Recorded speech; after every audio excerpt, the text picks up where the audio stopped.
Check 1 2. Hello, check 1 2 2 2. A bit enough. Oh, oh, your value is maxed out.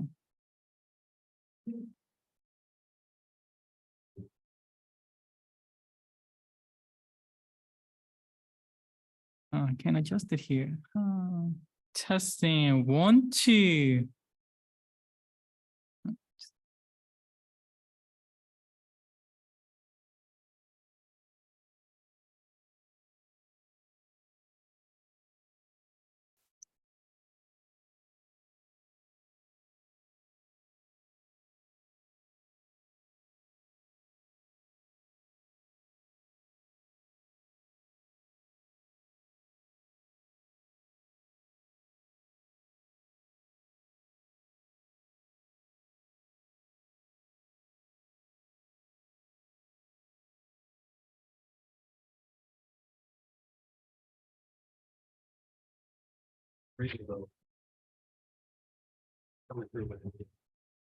Check 1 2. For some reason, it's not allowing me to adjust it here, so I have to do it over there.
This one, Alex HD is back there, Gotcha. made a panelist, so I'm gonna try and share that video.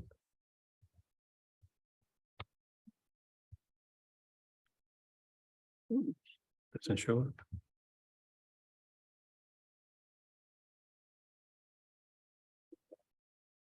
Ooh, I need to accept it. Yep.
But it should in here.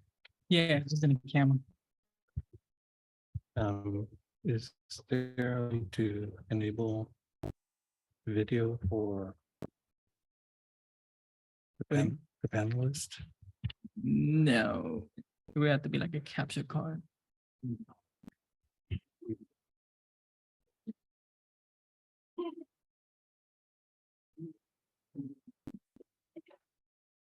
You can pin, which make him a full screen.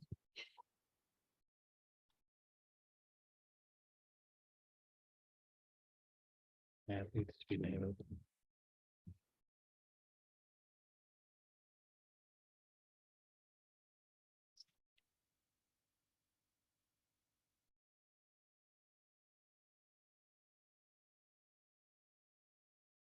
So,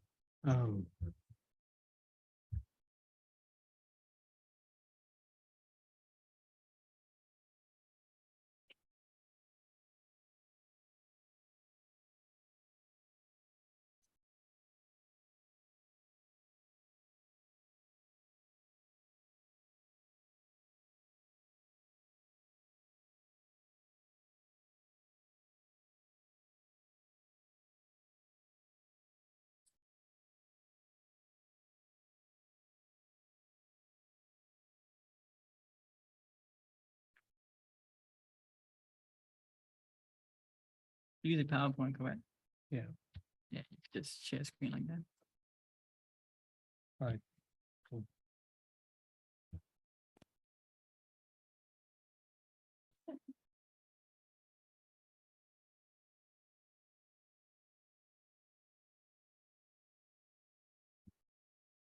Yeah, they won't see the presentation at all because you haven't shared it yet.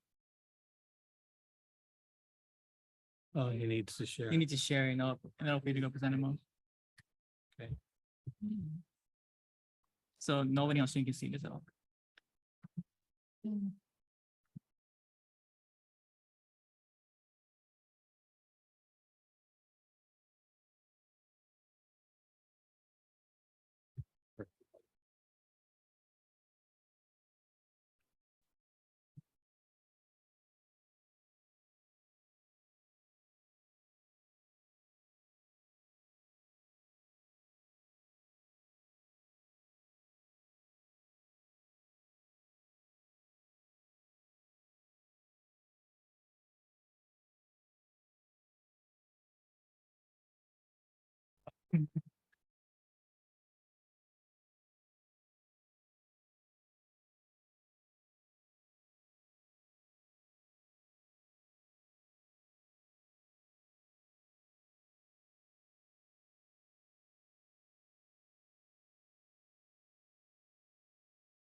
That's duplicating.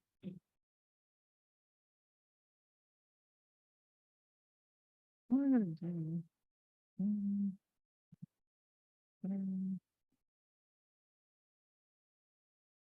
That's the wrong one.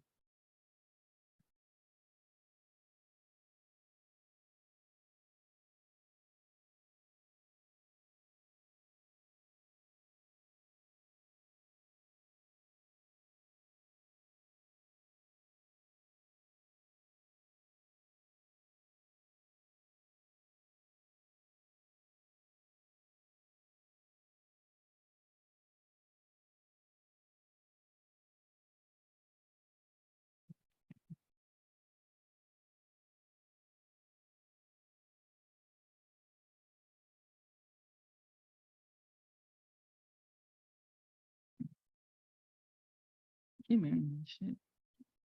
Yeah.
Mm.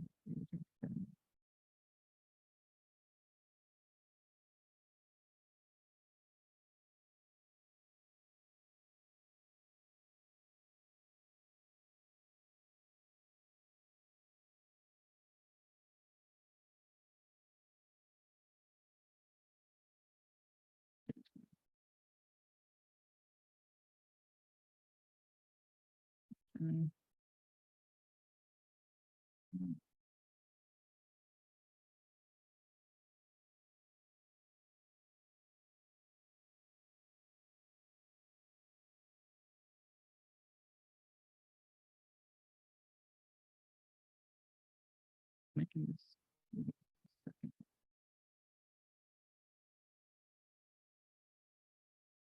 Mm.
Alex, are we live?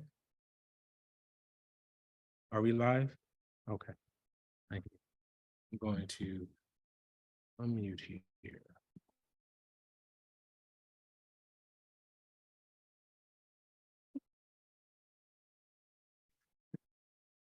Touching. There you go. All right.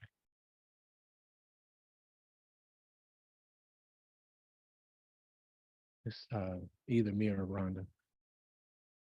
There's your clicker. Okay, thank you. All right, great.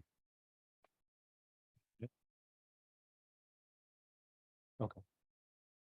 Okay, got it.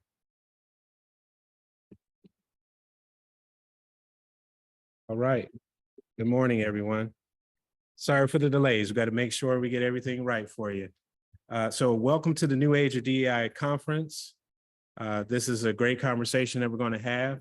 I'm Jermaine Stanley. I'm your host, and we have a nice little agenda here for you. And we've got some great speakers. We're going to talk about how we're going to flip DEI on this ear. We're going to talk about looking at DEI in a whole new light. So without further ado, what I'm going to do is pass it on to our mistress of ceremonies, who is Dr. Rhonda M. Wood, and she's going to take us through the rest of the day and keep us moving. Thank you.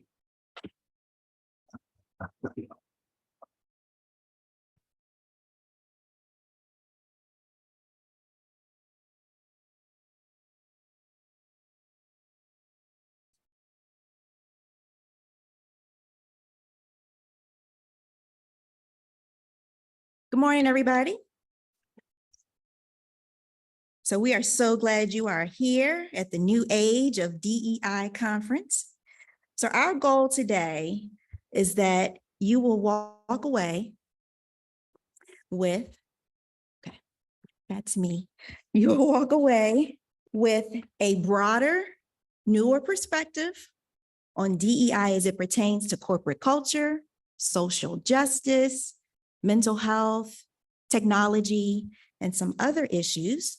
Obviously, we've brought together an amazing group of speakers and thought leaders from various backgrounds to be able to talk about their unique perspectives and experiences as it relates to DEI. Our goal is also that you will leave here with broader perspective and insights on where DEI is now, where it's headed in the future, and the vehicle that it will take for us to get there. I'm excited to introduce our kickoff keynote speaker. And since he slipped me a few dollars before this event, I'm going to go ahead and read his bio.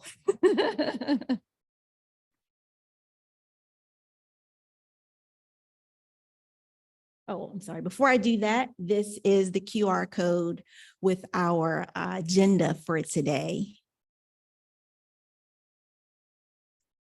So Sean Fair is going to present on the 3 styles of leadership. Sean Fair is the founder of the Leadership Experience Tour, the #1 platform of its kind for branding speakers in the United States. He is a coveted member of the Forbes Coaching Council and one of the most sought after corporate leadership and management consultants for major corporations in the United States, Canada, and Europe. Sean has a unique, useful technique that helps leaders identify their blind spots. His genuine and personal coaching and training service placed him as a top choice in the training industry. Sean has trained over 300,000 leaders in the United States and abroad. His comprehensive and firsthand experience about the corporate world allows him to become an effective trainer for companies and individuals. He has delivered promising, world-class, and award-winning presentations that have helped companies create a more dynamic environment for their employees. Sean's speaking skill set places him among some of the best speakers in his category in the world. He uses his gift to pour into speakers all over the country through the Leadership Experience Tour so they too can bring value to corporations and communities. Sean takes pride in leading by example, demonstrating mutual respect, giving praise to they as whom praise is due, and establishing relationships based on trust. Sean is mentioned in multiple publications and media outlets, and most recently, he was featured in New York Weekly alongside Elon Musk. So without further ado, I'd like to introduce you to Sean Fair.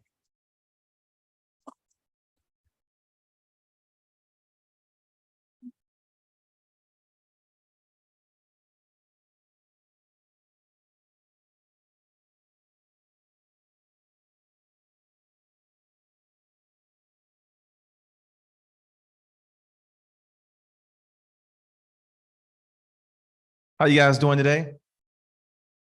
Good, good. I have a very simplistic way in viewing diversity. The whole workforce is diverse in so many different ways. And I'm just going to tell you about the 3 styles of leadership, which are the ways that we conform ourselves to managing our people. So let me just start off by talking about autocratic leadership. An autocratic leader believes in discipline. They believe in corrective action. Meeting the deadline is highly important to an autocratic leader. They have a my way or a highway approach to leading people. They don't believe in getting feedback from their employees. Their feedback is the only feedback that matters. When it comes to rules and regulations, policies and procedures, they expect everyone to follow them exactly the way the rule book has them spelled out. Autocratic leadership is a wonderful way to lead people. There's a time, there's a place, and there's a situation to demonstrate it. For example, if you have a new hire, generally they're green to the organization. They don't know much about anything. I'm gonna tell them what to do, when to do it, where to do it, how to do it, when to get it back to me, until they're confident and competent to do the job.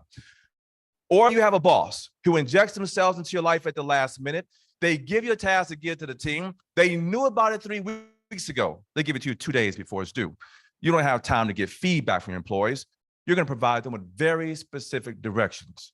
Here's what I want you to do. Here's how I want you to do it. Here's when I need it back. You're going to demonstrate autocratic leadership. It's a wonderful way to lead people. There's a time, there's a place, and there's a situation to demonstrate it. But Marcus, let me just say this to you. You can't lead that way all the time.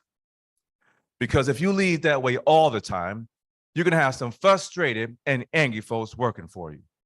As Rhonda said, I go to 3 different countries working with executive leaders in all kinds of corporations, and I always have a discovery call before I build a program. And when I start asking questions, a lot of these executives, they just start talking bad about their folks.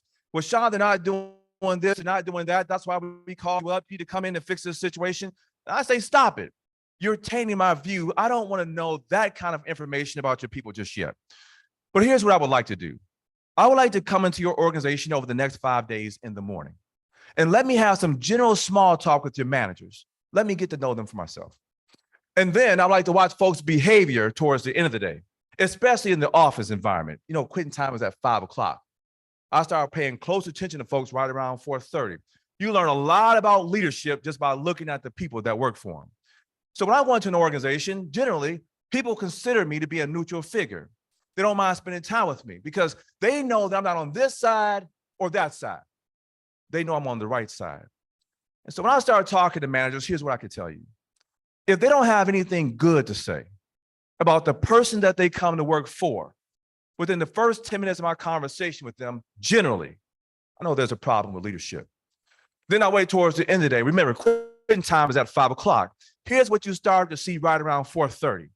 People start walking away from their desk and their cubicles, and they start having some small talk. Hey, how's everything going today? And what you got going on this afternoon? And how's the family doing? You going to the game tonight?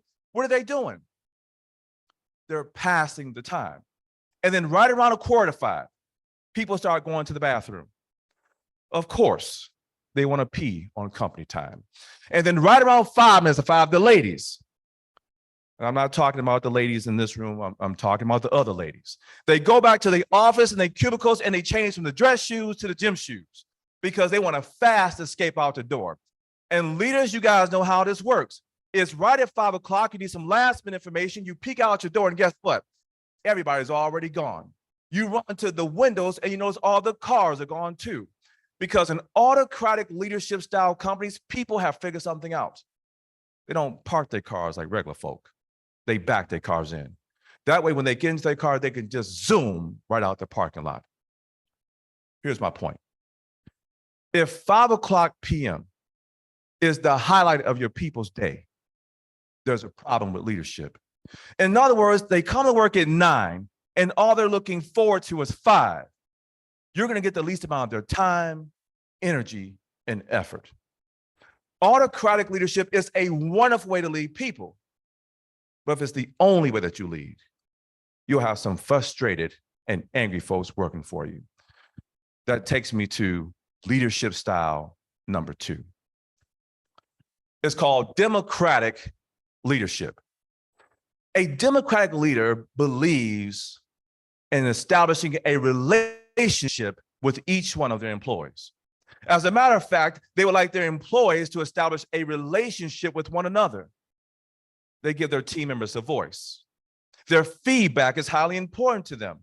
On some occasions, they're making decisions based off of the team members' feedback. And some rare occasions, they're allowing the team members to make decisions within the team environment. It's a wonderful way to lead people. There's a time, there's a place, and there's a situation to demonstrate it. But let me ask you a question. Should the people that work for you like you?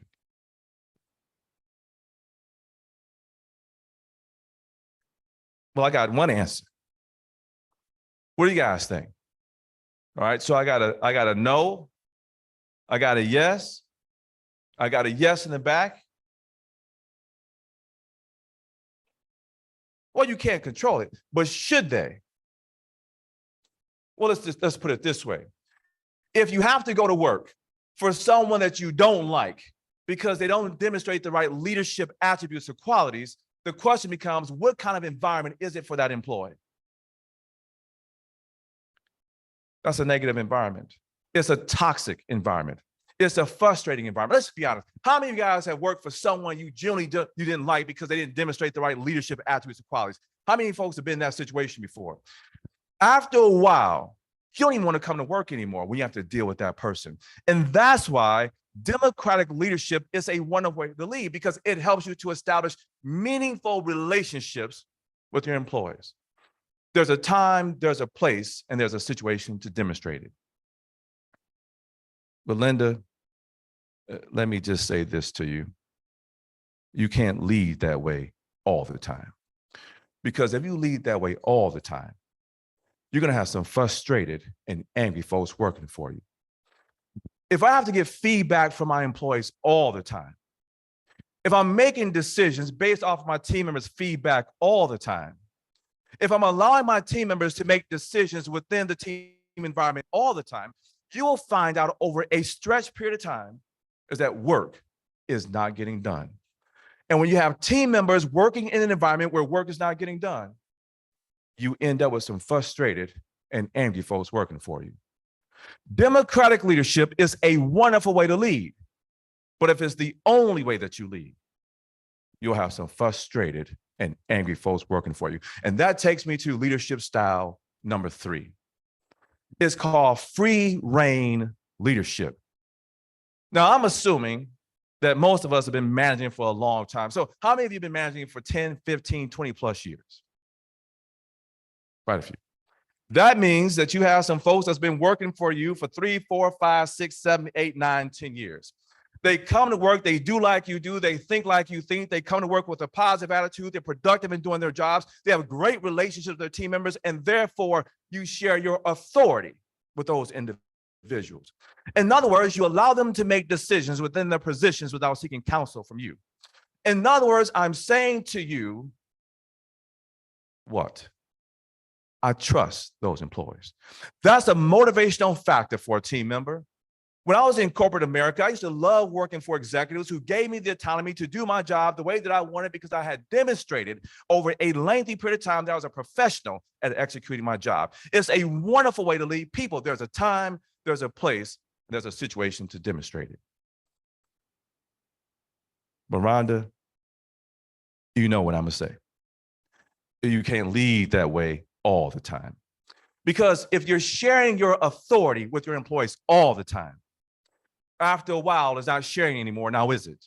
You are giving your authority away. If you lead that way for too long, your people will no longer look at you as the manager, they'll start to see you as the resource.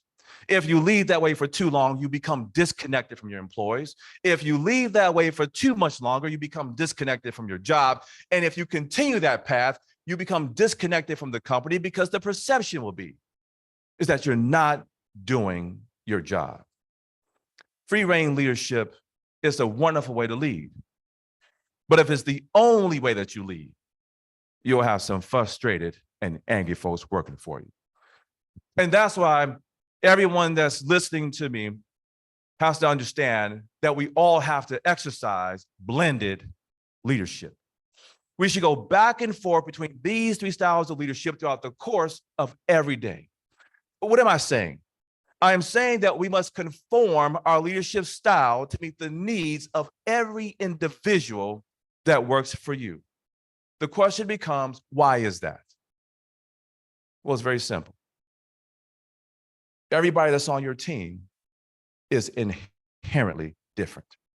There's not one person that's the same. Like, for example, some folks that work for you, they grew up in a single parent home.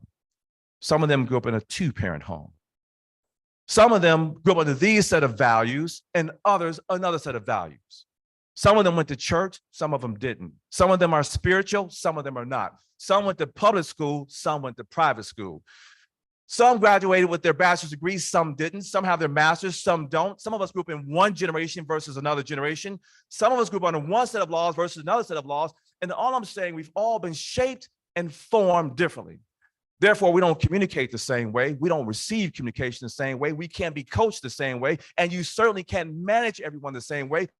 It requires that you conform your leadership style to meet the needs of every individual that works for you. I'll give you another example.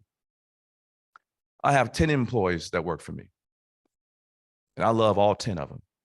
I'm just going to talk about 3 real quick. When I bring Jennifer in my office and I give her a task to get to the team, I always have her repeat the information back to me because I want to make sure that she understood what it was that I gave to her. A lot of times managers will give information to an employee and assume that they actually received the information the way that it was verbalized. And that's not always the case. So I always have them repeat it back. And when she repeats it back to me, I know for a fact she's got it. And when she walks out the door, I know that she's got it. And I feel confident that every employee will get exactly what they need. But then I bring old Ryan in the office. I give him similar information to give to the team. He repeats it back to me. He's got it. But when he walks out the door, he forgets it. That's why when he comes into my office, I make sure he's writing the information down. And if he does that, I feel confident that everyone will get exactly what they need. But then I bring Jonathan in the office. I give him similar information to give to the team. He repeats it back to me. He's got it. But when he walks out the door, he forgets it. That's why I started to have him write things down as well. But the problem with Jonathan is he loses the piece of paper, the notepad that he writes it on. Therefore, he's got to send me an email displaying all the information that we discussed. That way, there's a digital copy he can always refer back to. And if he does that, I feel confident that everyone will get exactly what they need. All I'm trying to say is that I conform my management style to meet the needs of the individual. And because I do that, all 3 of them are successful. But if I didn't, it is probable that 2 of them would fail. We must conform our leadership style to meet the needs of every individual that works for you. Executing those styles doesn't matter if you're a leader that don't demonstrate the right attributes. There are 5 critical attributes that a leader must demonstrate on a daily basis to ensure that the people that work for them willingly follow them. There are 5. I will talk about all of them briefly. The first one is very simple, is lead by example. But the question is, what does it mean to lead by example as a manager or leader in today's workplace? What does that mean exactly? Well, there's two definitions. The first definition is, I wouldn't ask my employees to do anything I'm unwilling to do myself. That's definition number one. The problem with that definition, it doesn't always apply. Because when I was the vice president of training for T-Mobile, I had multiple training coordinators that worked for me. And there were certain things I would ask them to do. I can tell you right now, I wasn't doing it. And it wasn't because I didn't want to, but their job description and their skill sets were polar opposite of mine. And by the way, even if I had time to assist them, they would tell me to go about my business because I was going to mess it up anyway. It just doesn't apply all the time. But the definition that applies across the board, it means that you know, you do, you understand, and you execute your own personal job.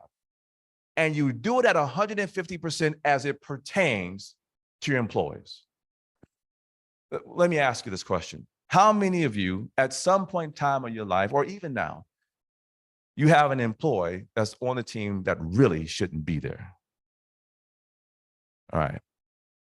Now, if you know that that employee shouldn't be there, who else do you think knows that that employee shouldn't be there?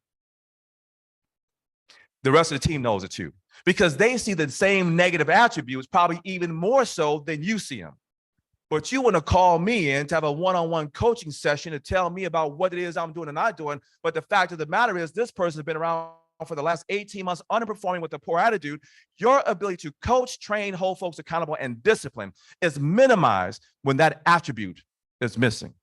We could talk about this for 5 hours. We just don't have enough time to do that. So let me go to number two. Number two is trustworthiness. The question becomes, what does it mean to demonstrate trustworthiness as a manager in today's workplace? What does that mean exactly? Well, this may be a little bit more simpler than what you're thinking, but all it means is that you do what you say you're going to do. The problem is, we don't always do what we say we're going to do now, do we? Well, I got great news for you. Generally, when that happens, your people are very understanding of that. But let's just say you tell them you're going to do something else and you just don't get around to doing it. I still got great news for you. Generally, they're understanding of that too. But let's just say you tell them you're going to do something else, you just don't get around to doing it. Sooner or later, the trust starts to break down, erode, dissipate, whatever word you want to use. And all of a sudden, the manager has created an environment where something toxic happens in it. And it starts with the letter G. It's gossip. 90% of the gossip that happens in today's workplace stems from leaders not doing what they say they're going to do. And when we don't do what we say we're going to do, we give our people something to what? Talk about. And as soon as you walk out of your office, guess what they're doing? They're talking about us. But you want to call me in to have a one-on-one coaching session to tell me about what it is I'm doing and not doing, but you can't seem to keep your word. Your ability to coach, train, hold folks accountable, and discipline is minimized when that attribute is missing. Number three is mutual respect. So my question to you is, when does respect start between you and an employee? When does that happen? Generally.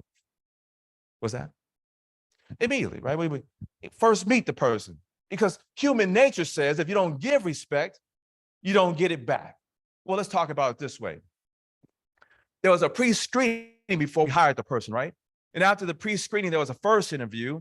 In most cases, a second interview. And some other cases, even a what? Third interview. Then we decided to hire the person. There is no reason not to give them respect now, is there? But when they come on board, the manager has a very important job to do.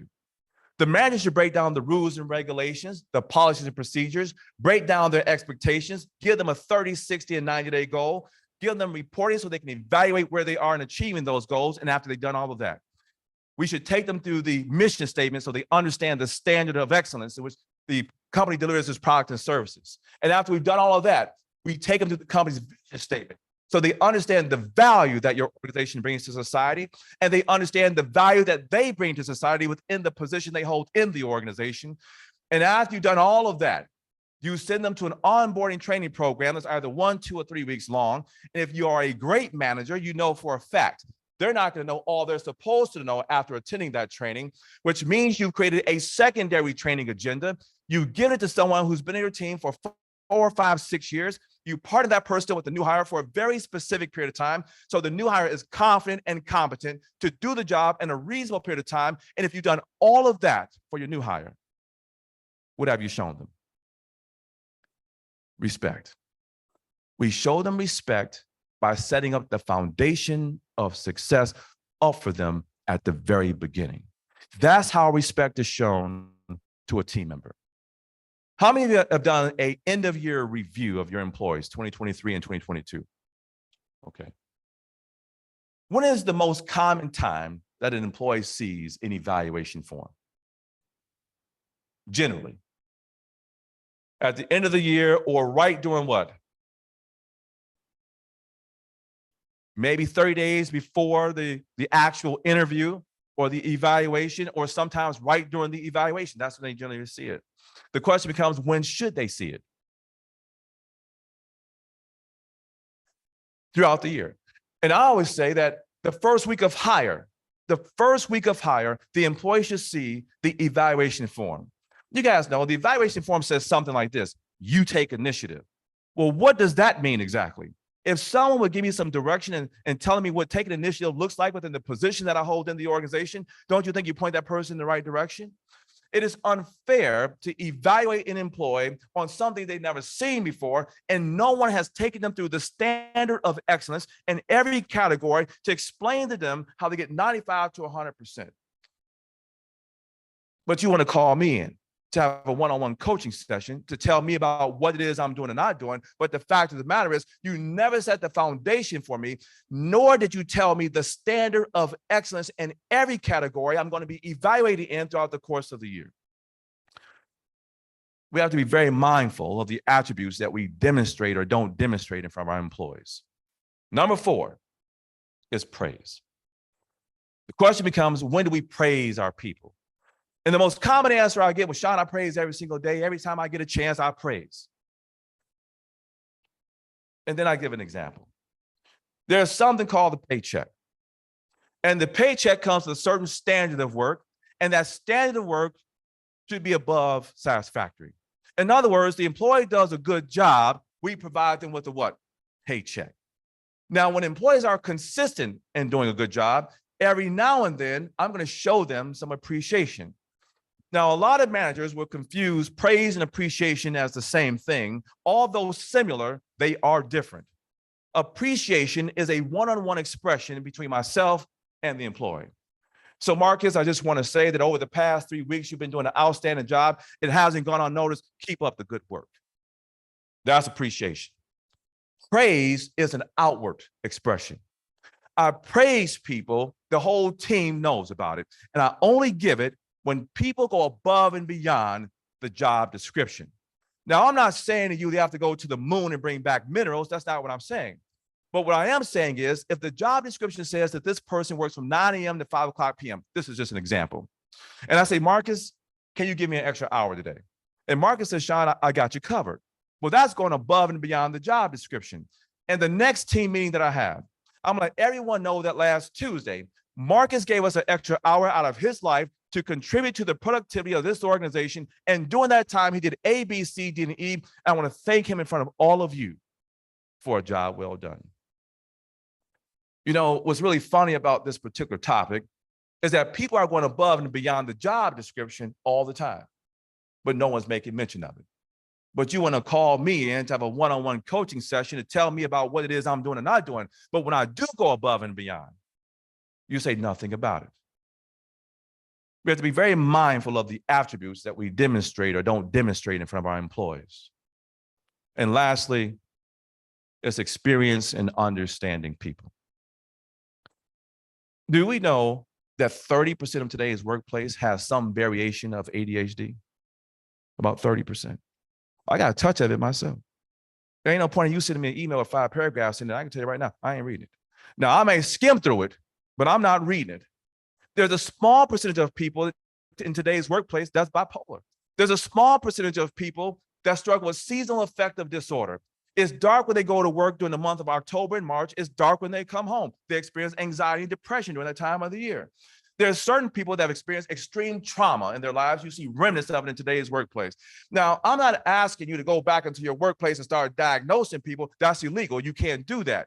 But what I am saying to you is that you have to recognize the signs and try different ways of identifying what methods that's best works for the individual. That's all I'm saying. A great leader has the ability not only to identify the problems that they see from an employee. A great leader has the ability to identify the cause of the problem. The challenge is that some of the causes are not going to be recognizable. It will require the employee to tell you. And because of that, a relationship with the employee is necessary. And as I close, my whole point in this presentation is that when we decide to become a leader in today's workplace, we got the highest honor that an organization can give you is the authority to manage the number one asset of the organization. And a lot of managers I've found across the country, they don't take their job seriously. In other words, every interaction that you have with your employee is a trainable interaction. Every conversation that you have with your employee is a trainable interaction. Every time that you deal with a conflict with an employee, that's a trainable interaction. Every time that you have a meeting and it's supposed to start at 9 and you start at 9:15 and it's supposed to end at 10 and it ends at 11, that's a trainable interaction. You're either teaching the right way of doing things or the wrong way of doing things. Most managers, either consciously or subconsciously, are evaluating their employees on a daily basis. Guess what they're doing? They're evaluating you. And the question is, when they look at you, what lens are they looking through? So with that being said, I want to thank you for listening. And I'm going to turn it back over to our master of ceremony, Rhonda Emwood.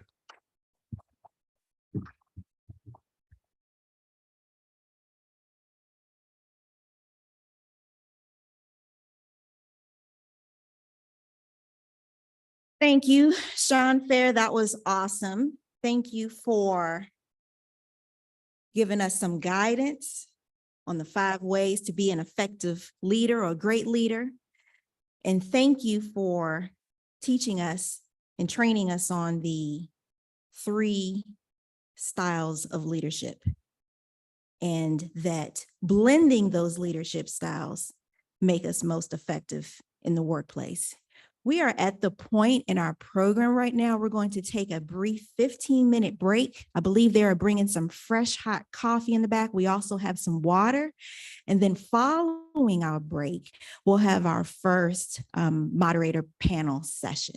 So we'll take a 15-minute break. So we'll be back at about 11:15.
Okay.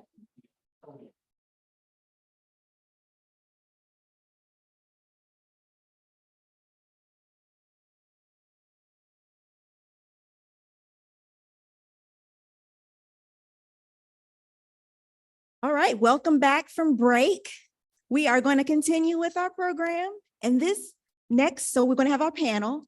And our first panel is going to go over a little bit of the reason why we are actually here. This next panel is going to discuss the new age of DEI. And we have our three phenomenal panelists who our moderator is going to introduce in just a second. But if I can, just for a minute, I would love to give some recognition to our host and visionary, the founder of Stanley Consulting Group, Jermaine Stanley. Jermaine is a cybersecurity, information technology, and risk advisory leader with more than 25 years of experience working with financial services, technology, insurance, nonprofit, and government organizations. He's a thought leader in the industry, advising clients on complex cybersecurity and IT risk matters. In addition to being a member of ISACA Global's One in Tech Foundation Board of Directors, Jermaine is also the president of ISACA Greater Washington, DC chapter, right here in the area.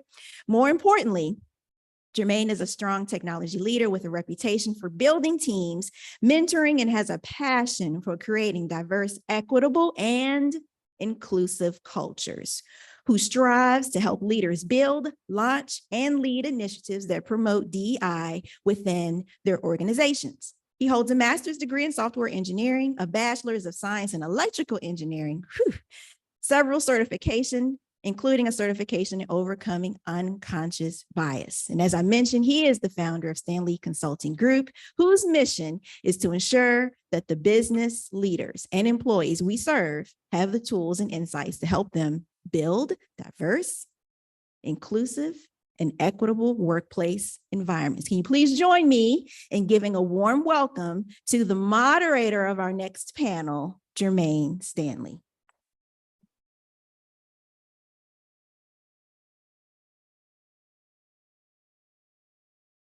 Thanks, Rhonda, for that introduction. We do have mics for the panelists. If you want to grab 3 of the mics there, and we can share the mics. It's okay. It should be on.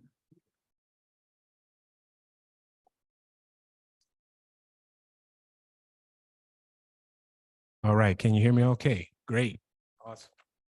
So, as Rhonda said, we're going to talk about the new age of DEI. And why are we here? And I've asked my friends on stage here to join me in talking about this. And we're going to be talking to folks online as well. So, you know, I like to allow the panelists to introduce themselves. So the first question is really easy. What is your background? And how has DEI contributed to your career? Who wants to take that question first? Linda, I guess. All right, here you go. So good morning, good afternoon, good evening, wherever you're at. I'm Linda Calvin. I'm the Chief Impact Officer for Reboot Representation. And in my role at Reboot Representation, I'm charged with working with our coalition of companies to help their leaders, their executive leaders, create and maintain inclusive cultures. At Reboot Representation, we are laser focused on doubling the number of Black, Latina, and Native American women graduating with computing degrees by 2025. I am a 20+ year veteran of IT. I remember card readers. I'm not the only one, I hope, up here that knows what a card reader is. So I grew up in IT. My first job was working on a help desk. The catalyst for my career was getting a job at Dow Elanco. Now Dow AgriSciences, now Corteva, and it was system support. This is Linda, and I'm here to help you solve your computing needs. And so I have a long history in tech. I worked for Stanley Black & Deckers, their global IT digital leader, leading app and digital development, as well as a lawyer, and I was a civil prosecutor for a short time. So, people ask me, well, Linda, you're a journalism undergrad with a Juris Doctor that grew up in tech, so you're all over the place. And I said, actually, no, I'm not. All of those three things converge together to solve problems. And so how diversity has helped me in my career and advanced, there's the pluses on that. And I think I've been embraced because, and been able to contribute because I have, a unique lived experience. And I was able to bring that to the table, and people were willing to listen to me, and they still are, and that's great. To share my lived experience and how that contributes to the success of a team. So I think in my career, it's really helped because I've been an open person to share my experience as a Black woman. And I think that really helps my teammates become comfortable, and those who have worked for me to become comfortable to say, oh, Linda comes from a unique background, but actually she's still also kind of like me. And I think that marriage has really worked. Tracy, same question. Thank you, Jermaine. And first of all, what a great gathering, extraordinary focus. So proud of the work Stanley Consulting is doing. So grateful to be here and to have this conversation with my co-panelists and all of you. As Jermaine mentioned, my name is Tracy Walker. I'm the Chief Culture, Diversity, and Inclusion Officer for RSM. RSM is the 5th largest accounting business consulting firm in the US. And my responsibilities include helping mature unrivaled inclusive culture and talent experience for the organization, but not only inside the building, in terms of who we partner, the institutions we support from a philanthropic perspective, the trade organizations from which we learn, organizations like Stanley Consulting that are trying to be drivers of this conversation in new ways. So leveraging my role, authority, responsibility to make an impact in a new way is really part of the things that really edify me about my role.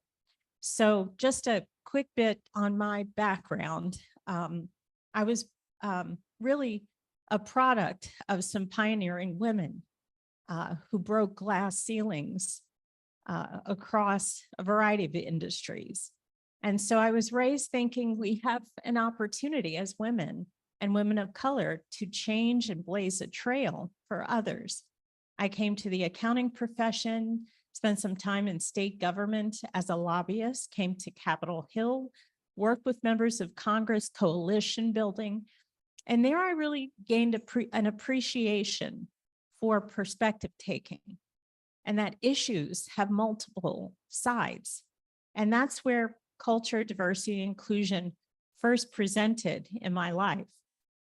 Law firm in New York for some time, working on IP legislation, artists' rights, and came back to the normalcy of business advisory. I've been at RSM for 18 years, became a partner, and went back to study organizational behavior at Harvard, such that I could serve as Chief Diversity Officer and really focus on human behavior, how we interact, how we make a difference, not only inside the building, one employee at a time, but also, Jermaine, from an external perspective. Can we lift? Can we change? Can we counter some of the negatives that divide us in society? So honored to be here, excited for this conversation. Thank you, Tracy. Donald.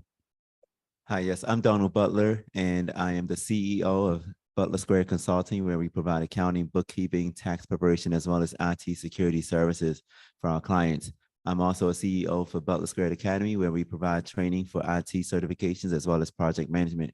I'm a professor for University of Maryland Global Campus, where I teach accounting. My background is auditing, accounting, and tax, and so spent many years in a CPA firm.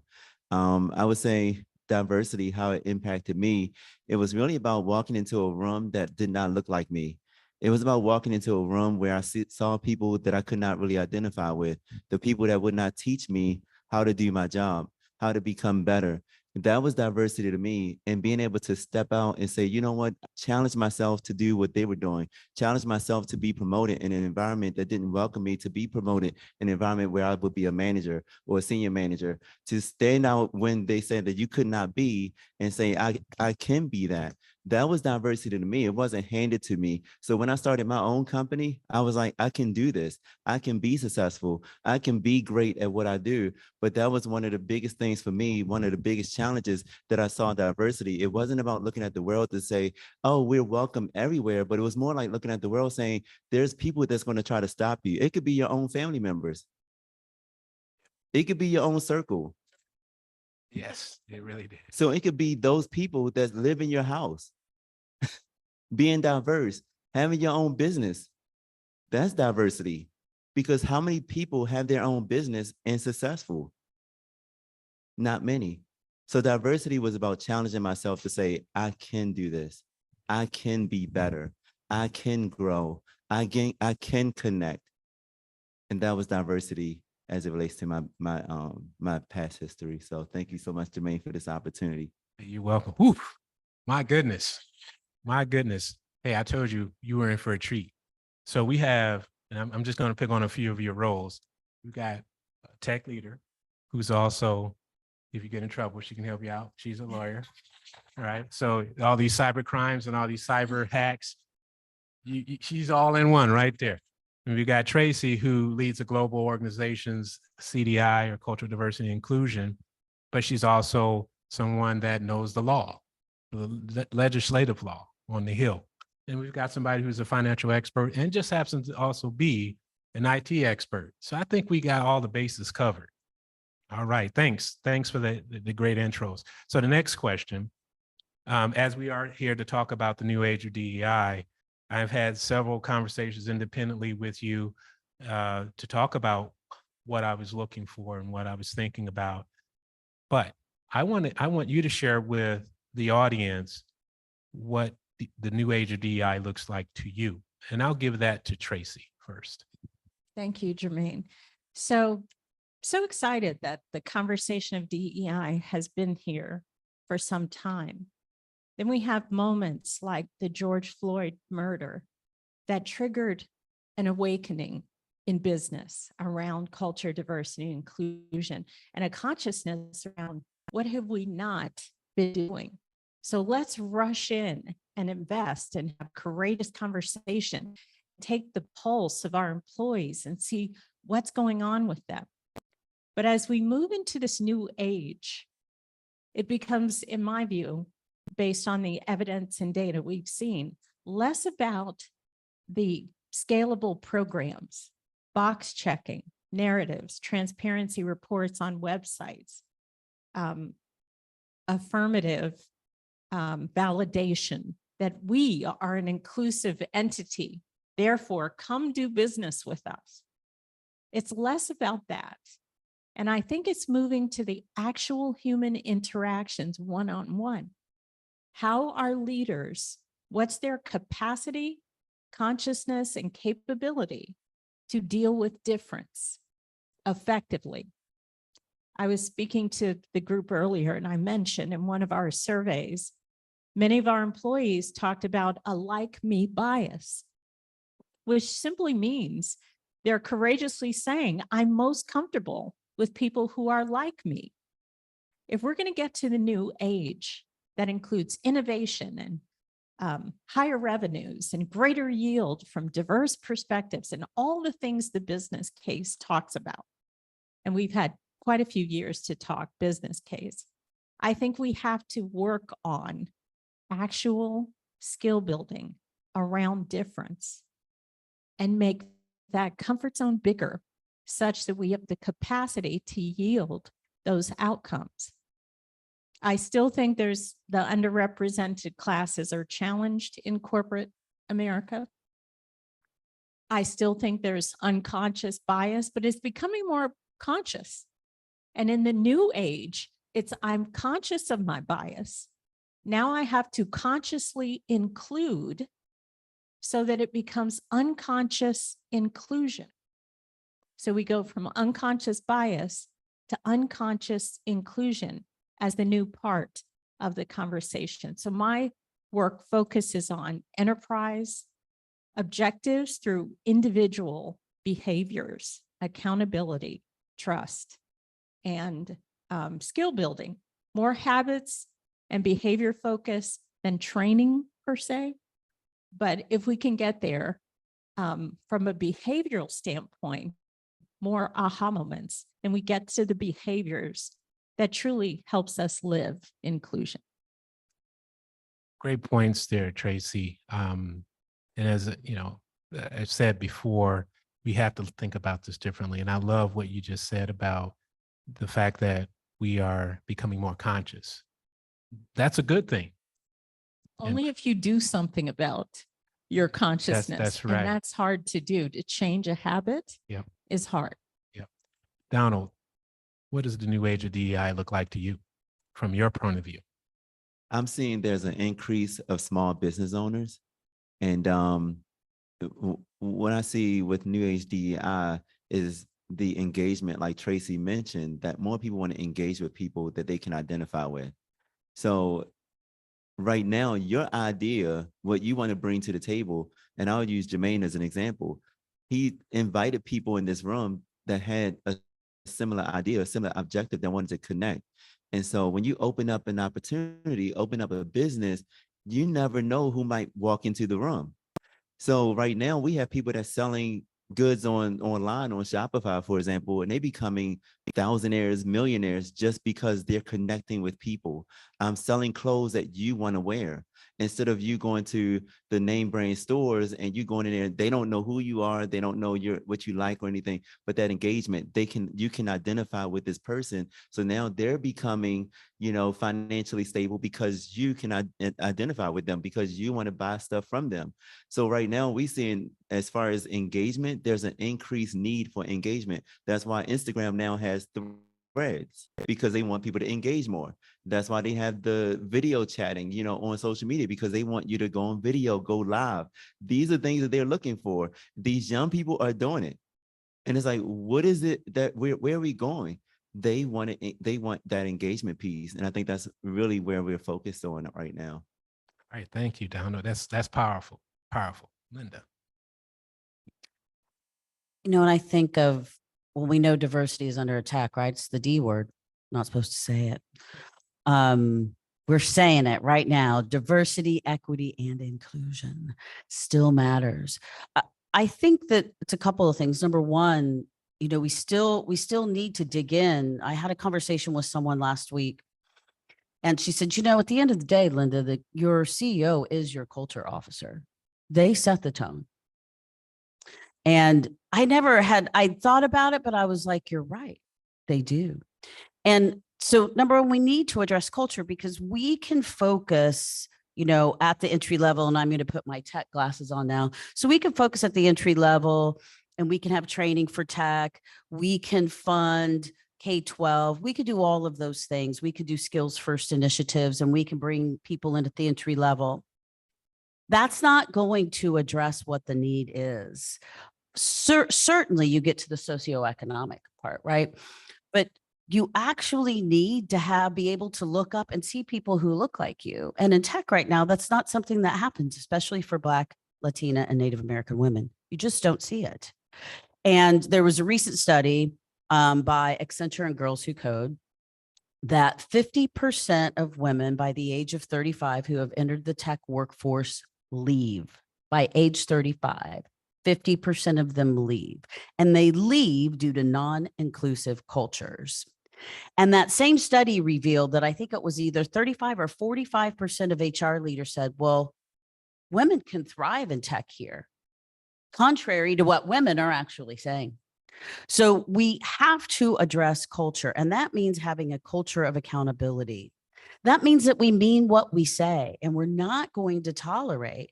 And if something happens, we're going to address this because we want you to stay, because we value diversity, because we know it contributes to innovation. And how many things have we read that has proven that out, right? You know, when you think about, we were talking about this earlier, the Gucci balaclava case, where, you know, they came out with the balaclava that came up and had the blackface with the red lips. If you would have had a little bit of diversity on your team, would you have known that you should not release that, right? When Adidas came out with their Black History Month sneakers and they were all white. When H&M came out with the advertisement of the little black boy that said the coolest monkey in the jungle. You know, you just say, where in the world were your people helping you move through this process? And if you think about the money that was spent from here to launch to advertisement, that's a lot of money. Your chairperson should be challenging you to say, wait, you mean you did all this and how much money did you cost us only for us to pull this?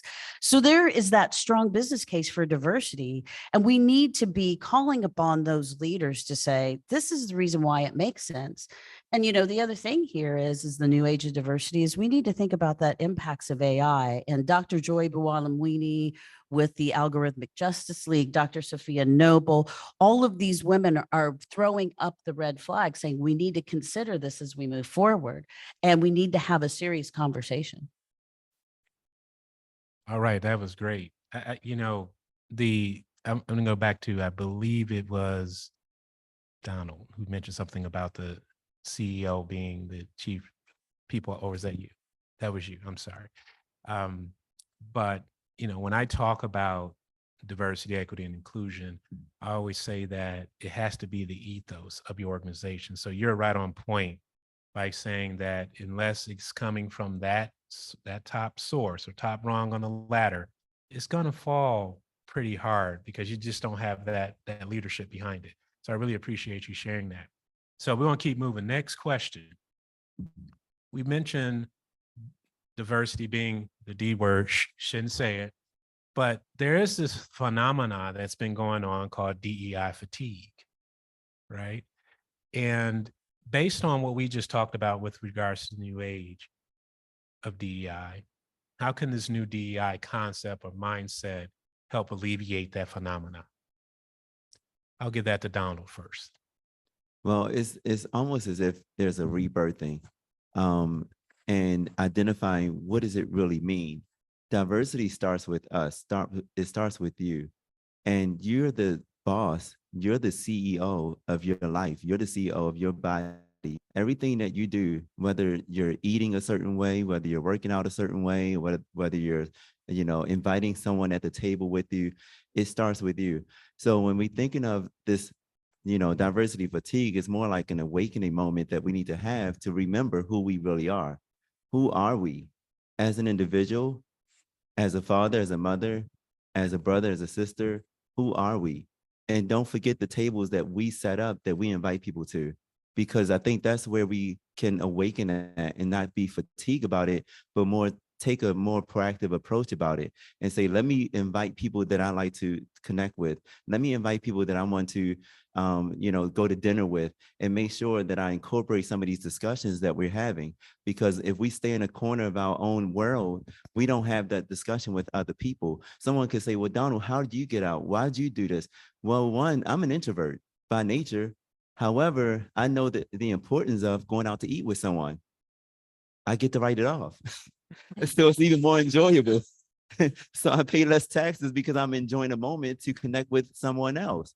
And that moment that we're having that meaningful discussion is more about, well, what does this mean to you? We can start having a dialogue. So I think that instead of becoming fatigued about it, we can more so awaken that within us, but sharing it with someone else. Thank you, Donald. Tracy, same question. Yes, thank you. So what's the source of the fatigue? Is it because we've designed, invested in programs, we've increased our DEI staff, we have events, we have unconscious bias classes? So think of it from the manager, director, this is my lens, in a global corporation. Where does the fatigue come from? What are they looking for, right? What's the destination? How do we define results? And a lot of them have been going through for the last decade, these actions, these requirements, proving themselves as inclusive, as leaders, leveraging it to get promoted, mentoring others, attracting people to our organizations. What's the end state and or future state, right? The new age. So I think it's moving away from the programmatic to the outcomes. And so when we talk outcomes, how do we move the needle? How do we affect change? In short, our leaders are asking, what do you want me to do? Not talk about, not intellectualize, not read the anti-racism book, Kendi's book. But what do you want me to do in my everyday? And how do I do that differently? Now, from a business and enterprise perspective, they're saying, okay, we've invested. It's time to see that ROI, time to see that revenue show up. What's the impact? And oh, by the way, all the programs we created, those young people that we've been mentoring, they're graduating. They're coming to the door of the enterprise. They're about to start working here. Do we have what it takes to make them successful? Results and impact. And I go back to, we've been practicing articulating the business case. In fact, shame on you if you work for a company and the folks inside cannot articulate the business case. If you're just starting, encourage you to emphasize that. But now it's about behavior and results. They want to see, if this matters to the business, show me how. If diverse teams and perspectives increase sales revenue, close deals, show me that. Let me see the evidence so that I can continue to invest, so that we can do more things in different ways. So I think there's tremendous opportunity there. But I think the fatigue comes from the practice. Now we have to live these objectives and outcomes. Thank you, Tracy. You sparked a thought. When people ask about this, I tend to say, a lot of people did spend a lot of money, the rush. I'm going to pledge this, we're going to do that during 2020. And a lot of those companies don't know where that money is, actually. And I believe a lot of them are going to be off the hook in next year or so, because I think it was a 3-year pledge kind of thing. And we're talking billions of dollars here. A lot of people don't know what they did with the spending with that. But then, like you said, what's the ROI? What do we get out of this? Well, after 2 years, especially a large corporation, you're not going to see a whole lot of change. It's like the old saying, turning the Titanic in the bathtub. Culture takes time. Change takes time. So I like to say, at least 5 years out, maybe you'll start to see some ROI. Well, can I just quickly, a lot of organizations publish transparency reports. So now we have to get into the data, and here's where tech comes in. The analytics, business intelligence, the sort of micro analysis around who's in the pipeline. So I asked my teams, who are your underrepresented employees? How are they doing, meaning performance? How are they really doing, meaning their talent experience? Do they have a mentor, sponsor? And how can we assist them? Where are they on the track?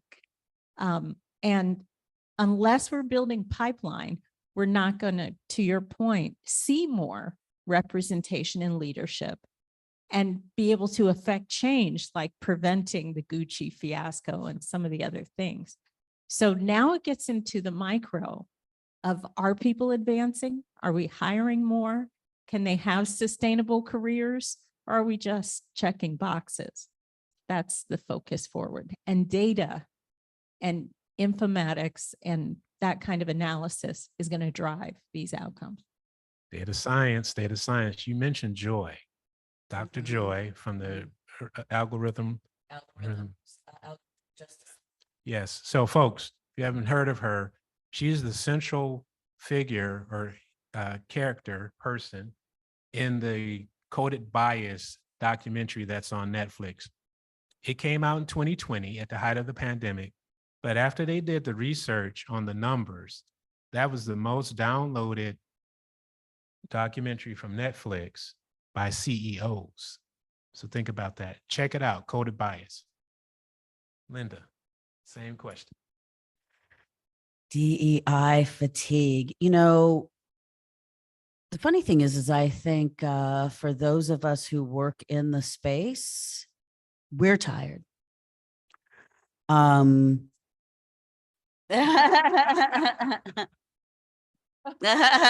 five, high five, high five. We're tired because this is a message that we keep, okay, this is what you need to do next. This is what you need to do next.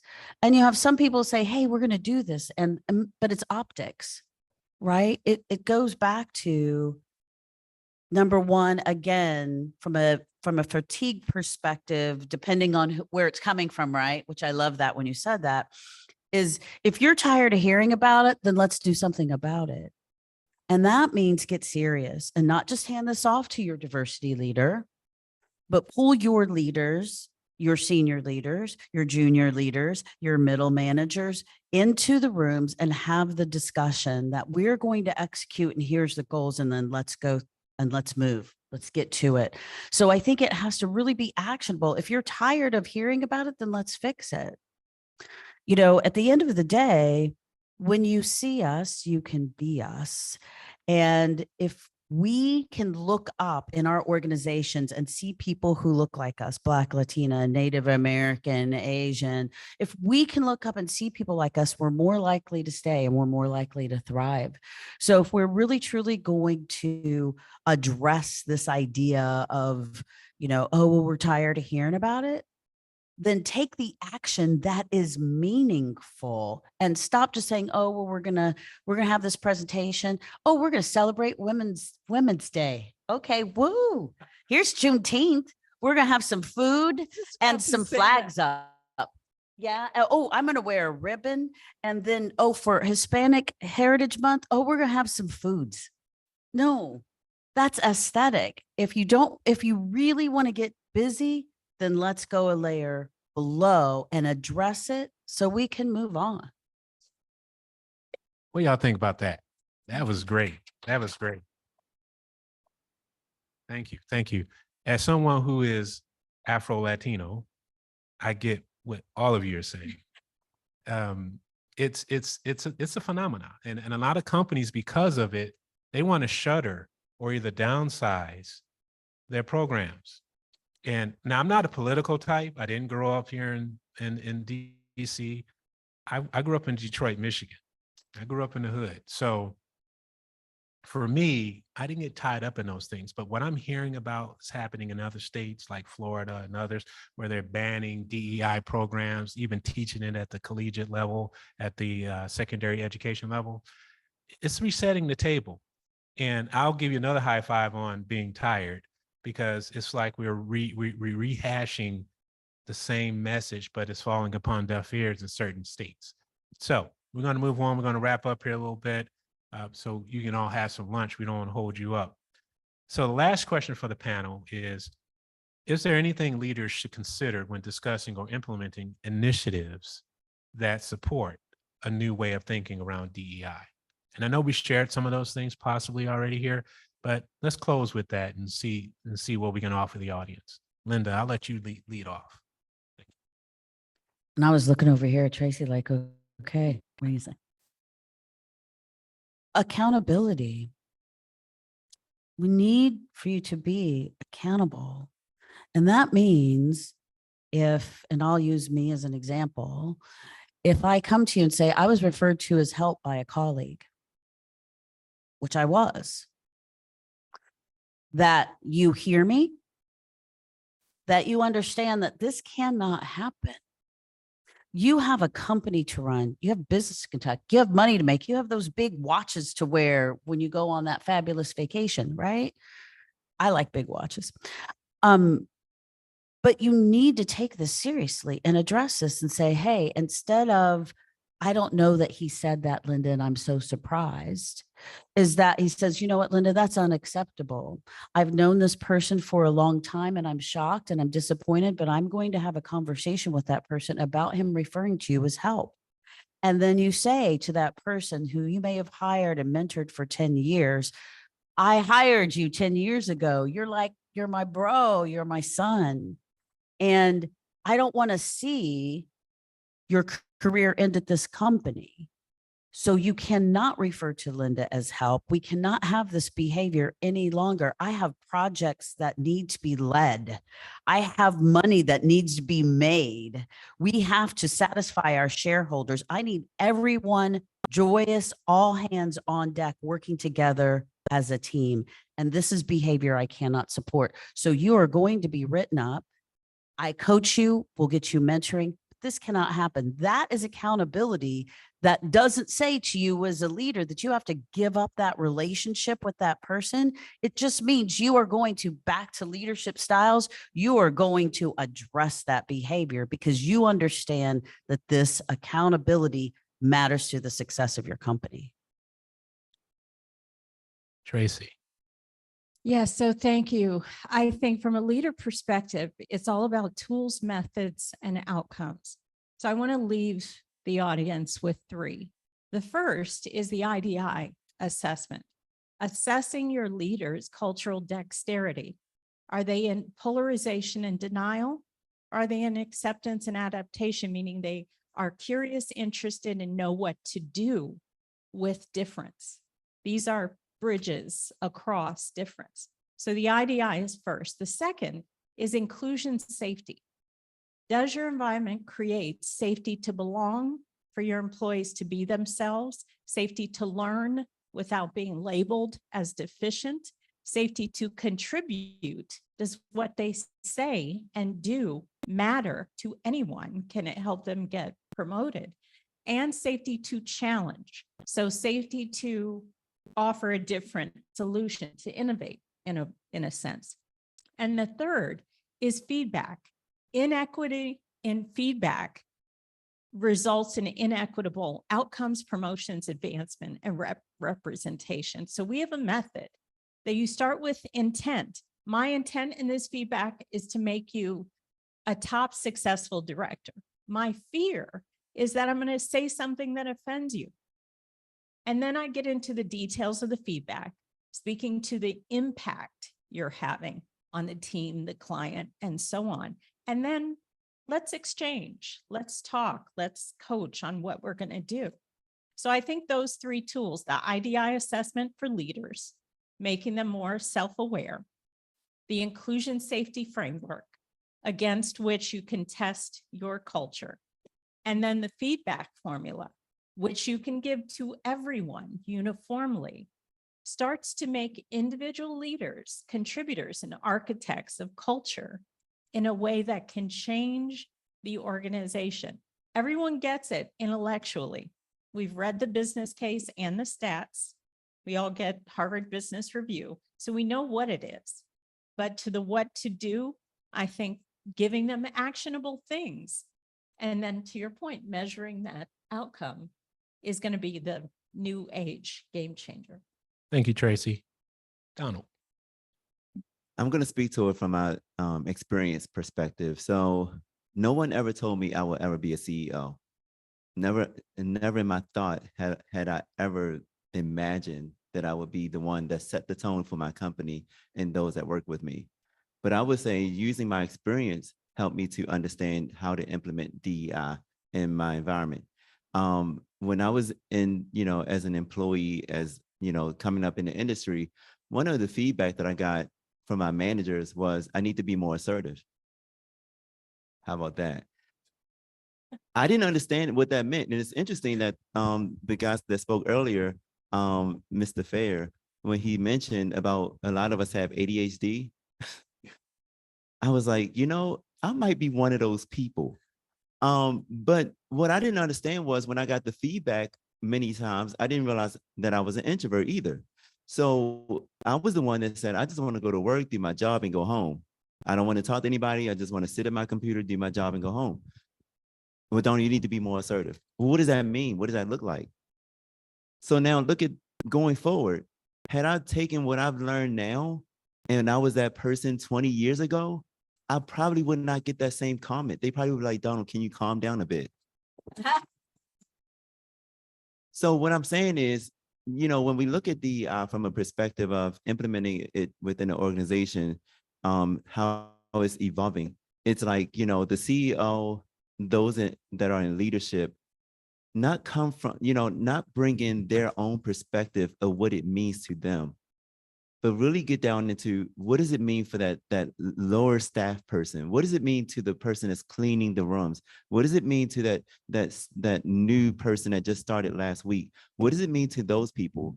And maybe do like a survey, do like a feedback. What does it mean to you? Because if we get the understanding, that feedback, that we can understand what does it mean for everybody, we'll see there's so many different layers to it. And maybe start addressing it from that perspective and start creating actionable items of how that may look to this person, how it may look to that person. And that way we can come to a point that maybe, we get closer to the goal of resolving some of those issues.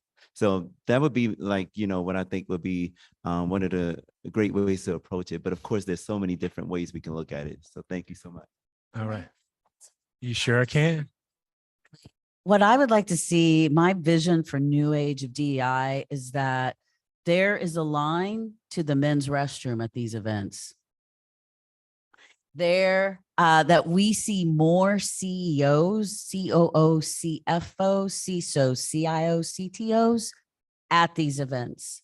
That would be the vision, because then it means you're here to listen and learn and take that back to your staff. That's what I want to see. Long lines to the men's restrooms and so many C's that we're just navigating the C suites of every place at these conferences. Powerful, powerful. Well, there you have it, folks. The new age of DEI, the way you look at this in a new way. I want to thank our esteemed panelists for sharing their knowledge. And before I do that, if you're a leader out there listening, anybody in the room that might be a leader, rethink what you're going to do with your DEI programs as you move forward. Thank you so much, Linda, Tracy, Thank you. and Donald. Thank you. All right.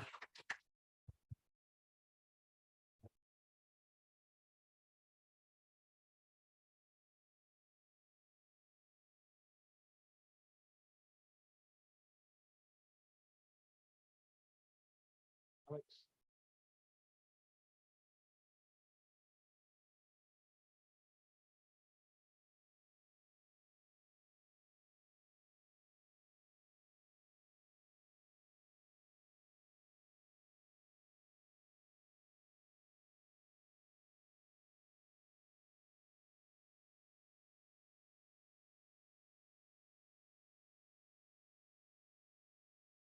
I've never had to do that. I know.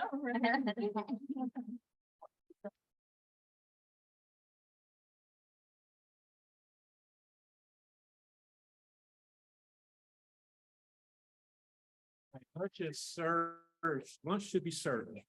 And we'll come back with the next discussion at lunchtime, actually. You will have a nice little treat during lunchtime. Thank you so much.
I'm hiding behind the podium, sorry.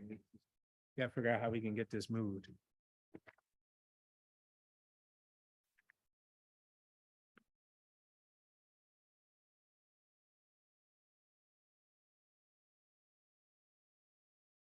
So I'll probably have to log out of, I'll probably have to log you out, right, of Google, so I can log in.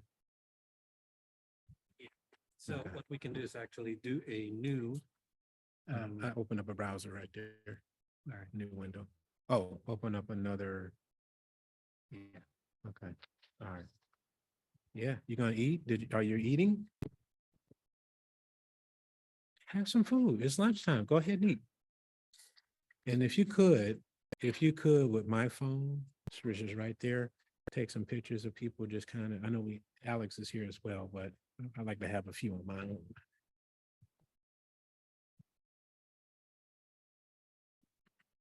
So how was the audio coming back there? How did this look good? I noticed I was dipping the mic a little bit.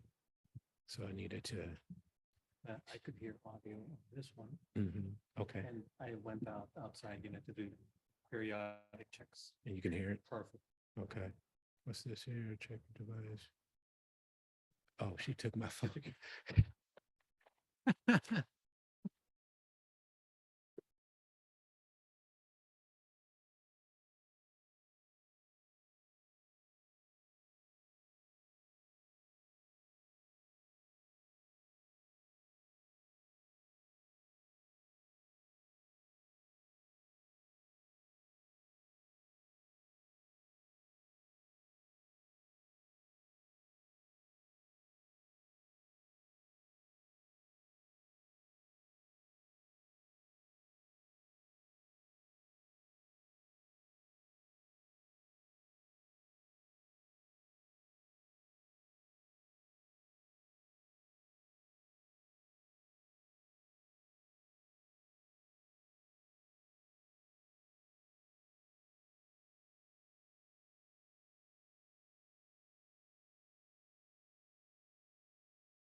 We might need to do it again. So let's resend it. Because I didn't see anything pop up here It should have shown up on your device. on my phone, right? Yeah, like if you're logged into your phone, or maybe your. Let's try another way. Let's send it to your phone. Is there a phone? Here it is, here it is. There it is. So she had my phone, so she didn't see it. So yes, it's me. All right, let us in, let us in. Guess we could send it to here also. Phone Yeah, number. try that, try that. Okay, the code is 593378.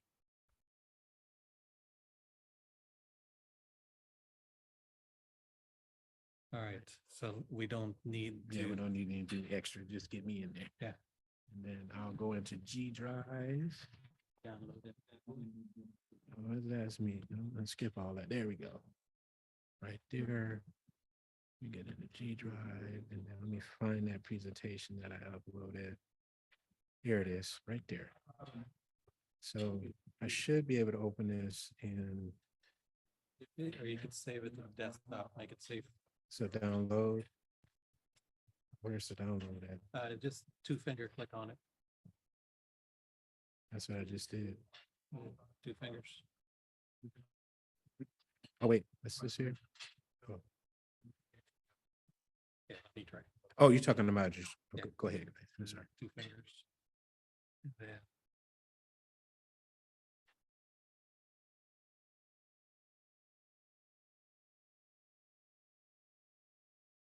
That's also there too. Right? Is that the one you open? You do have, yeah, I saw you have PowerPoint on here. yeah, I do. So open it up and see what happens. that- And then, because I think if you open it up, Or maybe if we dig for it, well, here, this is what I was thinking. do the entire. Open. Oh, there it is, download. Second option. Ah, there we go. And I'm trying to see which one, because it looks like it might be this.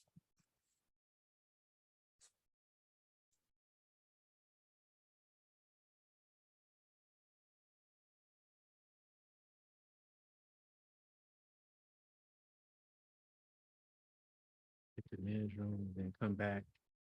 And then we can start, because I can wrap it up in about 35 minutes. So we have time, let people eat a little bit. Yeah, 3 minutes. That's a big one. Yeah, it's pretty big, pretty darn big.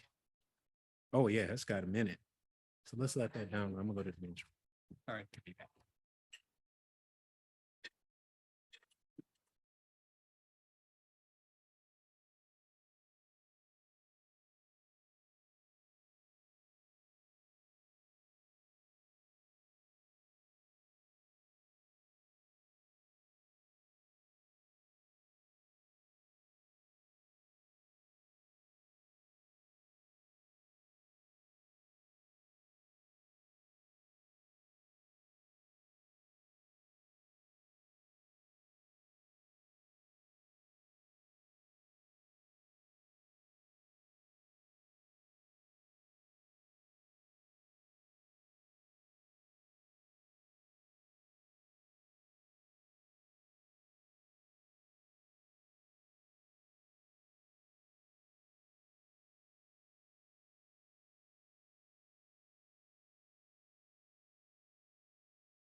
Then we'll put the, you can put the slide up now. Okay, and go to, yep, there you go.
Sharing what screen?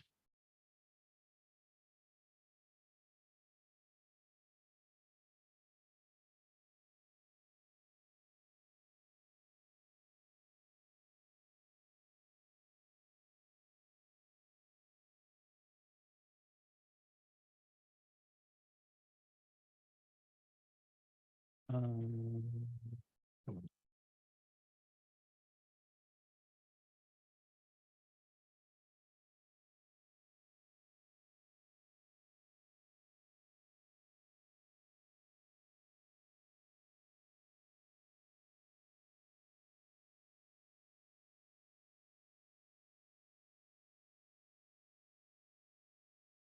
Actually, not that, yeah, no, you don't need that one. There's that one. Because this one, desktop one is this, desktop two is that. Okay, got it. So, Then they should still be able to see. yeah, they can see the video, that one, and we can change. Oh, really? So we can, we can change the appearance. She's a girl then.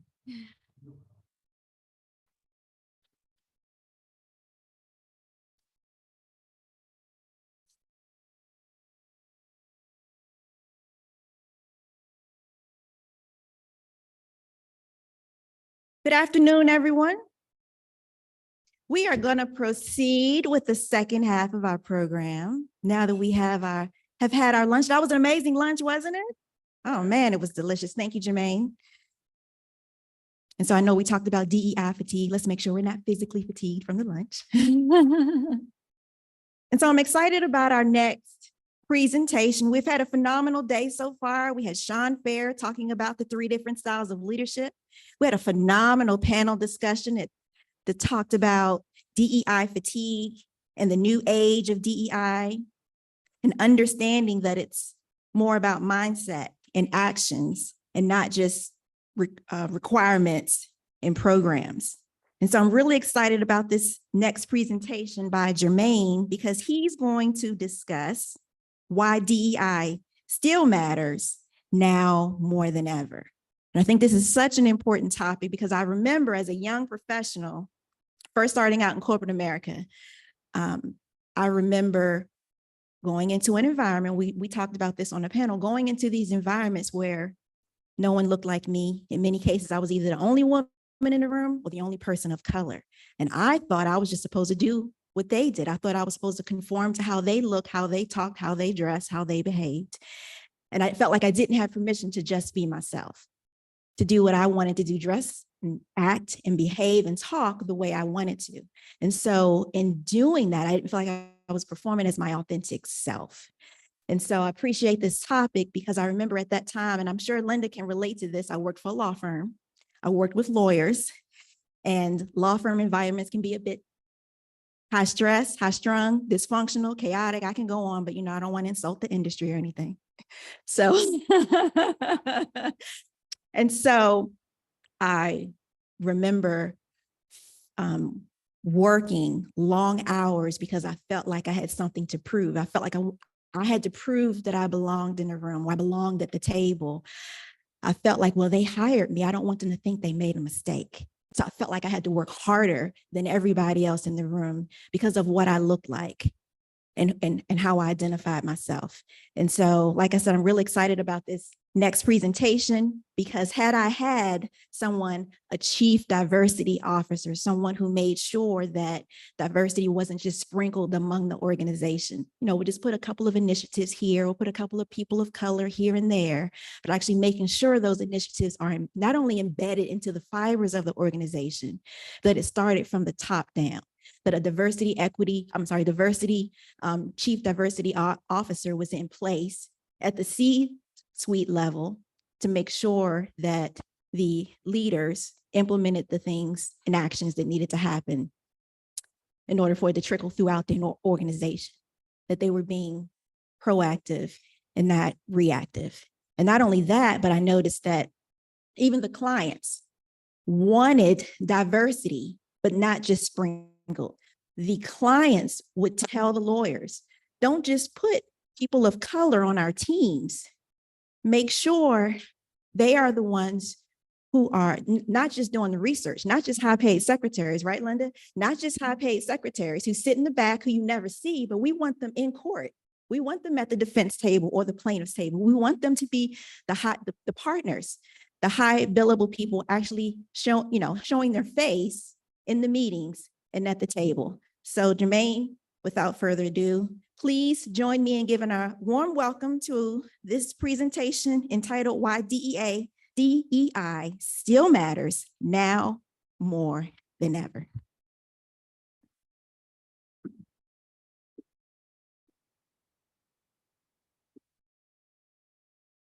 Rhonda, I asked Rhonda to be the mistress of ceremonies because of just that. She really knows how to get the room charged up. So you know who I am, Jermaine Stanley, founder of Stanley Consulting Group, and we know why we're here. So this is a keynote that I give. It talks a little bit about who I am, what I've gone through, and trying to shed the light on why this all still matters. And we know what's happening in the news. Affirmative action is getting slammed down, and a few other things are happening in other states. I mentioned earlier with the fact that you can't even talk about diversity, equity, and inclusion in the state of Florida, other states like that. So things like that make me feel this stuff still matters. All right. So I always ask this question: what does diversity, equity, and inclusion mean? All right, so there's no chat, but we'll keep moving. But for the audience, keep that in mind as we go through the presentation. Okay, that's actually supposed to be an animation, but that's okay. We'll keep moving. So I grew up in the city of Detroit, east side of Detroit, and as a kid, all I wanted to do was go outside, do the things that you do as a normal kid. I didn't run the streets. I wasn't, I grew up in the hood, but I wasn't one of those gangbangers or drug dealers or anything like that. I just wanted to play sports. I just wanted to ride my bike, that kind of thing. And then I said, as far as moving on from the city of Detroit, I don't want to be a part of this. I had friends who were dying because of the drug trade, the gang banging. Those who know the deals back in the 80s, you had those situations where sometimes your friends didn't make it home, or you hear about somebody who got shot or something like that. I didn't want any of that. I wanted to go off to school. I wanted to study astronomy, astrophysics. I was a nerd. I even wanted to be what we call astronaut, but I got too tall for the program. When you think about it, these cockpits are pretty tiny. I think the average height is about 5'10". So people like me and Sean, we just be hitting our heads on the cockpit there. So that didn't work. So I said, I'm gonna go off to school. So where did I go? I went to Alabama A&M University, HBCU, Historically Black College and University. Now in school, I thought maybe, get my degree, go off to corporate America and be the big boss, kind of sit at the corner office, views of the city, be able to sit my feet on the desk. I tell you what, when I got to corporate America, within minutes, where I thought I was here, I was knocked down here. So envision this, some guy sitting at the desk, yeah, I'm the boss, I'm the big boss, right? But then you're really down in the mailroom, so to speak. So I was humbled by that quite a bit.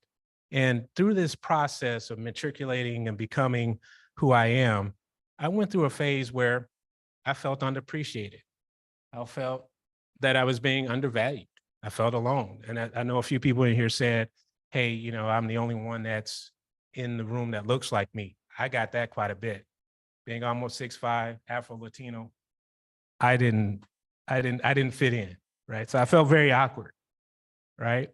And what happened is you lead yourself to these different practices like code switching. I'm sure, show of hands in here, a lot of people know what code switching is. And if you don't, it's how you look, you change the way you walk, the way you talk, even the way you wear your hair. Now, I know I'm follically challenged right now, but you get the point. You know, so back in those days, we had to basically button it up, and we had to work 4, 5 times harder than someone who was not considered a minority. And I know that today, in today's world, as Tracy had said earlier, it's the consciousness, right? Yeah, there's still a consciousness that we're growing and we're developing, but this stuff still is out there. People are still dealing with this. Okay, so I wanted to make sure I shared that with you. And as I mentioned, when I went through my early career, and I'm sure people in this room have probably gone through it, unfavorable performance reviews and not really knowing why you didn't get it. But the same person, a person who's not like you, same job, same credentials, they're getting stellar reviews, but you were being undervalued, so to speak, right? And then the other thing, your work is getting overly scrutinized. I felt that way, and I'm sure others did that as well. So I can go through this list of different things. Passed over for high profile jobs. That happened to me all the time. I had people say to me, and these are the days in the Bell system, Sean, well, you know, Joe had a great year. Maybe next year is your year. But after you hearing that 5 years in a row, you kind of start to think, wow, it ain't me. Something's going on here. So as I reflected on my career leading up to now, I said, okay, they were, and I guess the term is gaslighting, I guess, is what you want to say, but that's what was happening. So when I think about diversity, equity, and inclusion, I think of it as a shoe store. Now, how many folks have been in a shoe store? Don't be shy. I know we got some millennials and Gen Zs in the room. They might do their shopping online, but that's fine. That's fine. But the point that I want to make here is, if you think about a shoe, and I have different concepts with each shoe, there's something that in that shoe store for everyone. Just about every walk in life, you go into a shoe store, you're going to find some stuff. So I really wanted to share this with the audience, that as leaders, you got to think about the fact that your people in your organizations have different needs. They come from different walks of life, and you have to keep that front and center. And here you go. I think of it as a delicate ecosystem, because again, you can go in and get a shoe for just about any walk of life, any person. Think about it that way. All right. I like to pick on technology. I'm a tech leader. Anybody know what this is or recognize this? Somebody's got to pick up on it. No, that's not Kit. It does, right? When you think about it, I didn't think about that, but it does. But that is HAL 9000 from a Space Odyssey, right? Made in 1969. One of the best made sci-fi movies ever. And I'm a Star Wars fan. I'm a big Star Wars fan. But this is probably one of the best movies. For those who don't know, it's about a AI, or artificial intelligence system, on a deep space voyage to Jupiter. And at some point during the movie, I'm not going to get into the details, but you can watch it. But at some point in the movie, Hal started to get a little crazy. He started going off the rails. And I did say he, because back in 1969, instead of saying it, they said he. So they gave it a gender way back then. Kind of think about that for a second. So at some point in the movie, Hal figured out that the humans were trying to shut him down, or shut it down. So it took over. And I have this up here because I pick on AI. And you mentioned Joy from the Algorithm Justice League. And that's where I picked up on this. So just think about it for a second. We're not going to do the exercise, but I wanted to show or ask the question, when you think about artificial intelligence, what comes to mind? And just shout out some words. I mean, I'll start. Sentient life. Anybody else? Robot, right? Replacing jobs. What about that one? Automation. There you go. There's a lot that we can say about these. But Yeah, so I have a little cheat sheet here for you. And robotics, artificial intelligence, science, things of those natures, networks. Someone at one of my other talks mentioned the word Skynet from Terminator, right? So those type of things have been discussed in movies and books, you know, Isaac Asimov and a few other, you know, those types of things. But the reason why I talk about artificial intelligence is there are some good things, as you mentioned, Tracy, about the data analytics that you can leverage, the machine learning. Those are good things. But then there's this dark side that if you're not checking the biases in the coding and how you develop it, you can run into some issues. And that's why I have this. I told you I was a Star Wars fan. I like my Lego Stormtrooper there. So there are many things, and this is a few. So for instance, automation increased efficiencies. We know this, but then that's a good thing. But on the dark side of it, you got facial recognition, you got all these other things. You think about the resume scanning to help with the jobs, but in the case of Amazon, they were excluding women resumes. So it does make sense they don't have a very large population of women in leadership roles in these big tech companies. I mentioned facial recognition and law, biases in coding. Here in the United States, in regards to the artificial intelligence, in regards to the big companies using your data, here it's more commercial. If you think about Google, Facebook, Amazon, they use that to sell you things or to help you drive to buy things. In other countries like China and others, they use it as social order.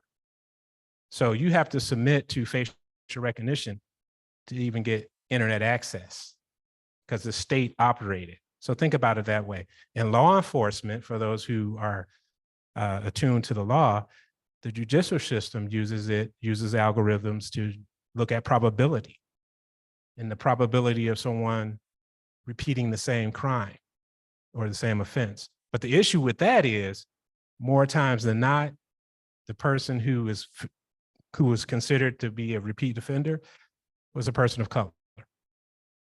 And that's true, that's a fact. That was also mentioned in coded bias as well. So I do reference that. I want to give them credit for that. All right. There are some important stats here when it comes to the use of artificial intelligence, that is. Women make up only 15% of AI researchers at Facebook and Google. I mentioned just a minute ago that they are smaller numbers. And if you're Black or a person of color, that number is even smaller. So think about that for a second. Yes, there are good things that can come out of technology, but then there's things that are not so good. And again, the new age of DEI, that's what we want to think about. We want to think about how can we get these numbers up. That's a big deal. All right. I'm not going to beat up on this too much, but we know that with diversity, equity, and inclusion, you're going to have more innovation in your processes. You're going to have more innovation as a company, whether it's information technology, whether it's how you just do your business. The point that I'm making here is it affects the bottom line if you're a company. So keep on embracing a diverse and equitable and inclusive culture. So you want to take action. So taking action as a leader is important. We talked about ethos earlier on the earlier panel, the CEO being your chief culture officer, so to speak. But you want to take action. You want to recruit and train. We know this. You want to be inclusive. We've heard that a lot today. And you want to remain accountable. And so we talked about that earlier. Ability, right, Linda? So you got a point where if you're not holding you as the leader yourself accountable, or you're not putting in place metrics to hold your organization accountable for what they're doing in this space, you're not going to be successful. You're going to fail at your DEI initiatives. So that's why those checks and balances come in. You want to make sure you're checking. And what do I mean by checks and balances? Tie it to leadership, leader goals. If they're not doing certain things, whatever metrics you design in your company around diversity, equity, and inclusion, if they're not putting those things in place, you're not seeing successful rates. Tracy mentioned something earlier about the scanning of the network or of your environment, your culture, to see how people are doing. How are they really doing? Because you can track those metrics through surveys. Those are those checks and balances that I refer to. The data backs it up. Faster time to market, higher growth, better innovation, and better profitability. Recent numbers within the last year. This is true, point on. All right, so I'm Jermaine Stanley. I'm the founder of Stanley Consulting Group. I really appreciate you being here. And if you want to check me out, I'm on LinkedIn. And I just want to leave you with this. And I think this is something a lot of companies can borrow from in regards to our mission, right? So what I try to do is make sure each business leader that I talk to is equipped with the equipment or equipped with the tools and technology to make their place more inclusive, make their environments more diverse and equitable. Thank you.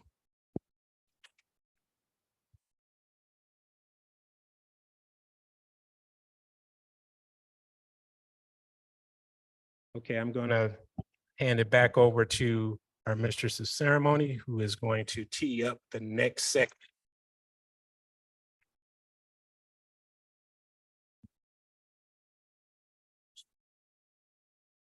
First, you're gonna take like a 2-minute break. So if you want to use the restroom, get some water, get some coffee, as we prepare for our next panel. Have our panelists start coming to the stage so we can start. So we're gonna take a 2-minute break while we prepare for that.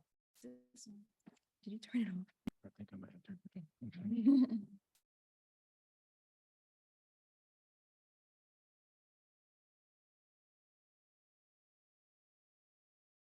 To go back to the other presentation right here. Yeah, it has a nice little photo. It works. Yeah, good. Use it all the time. Stop. You need some coffee? Oh, soda? Or should I say pop? They're like, you want some pop? I'm like, what?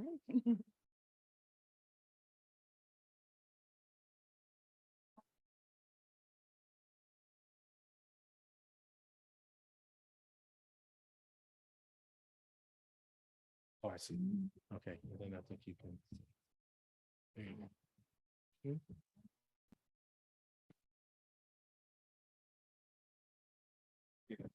Yeah, you don't want to.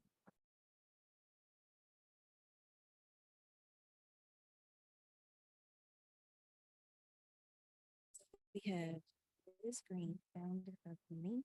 Link.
Pleasure to meet you both.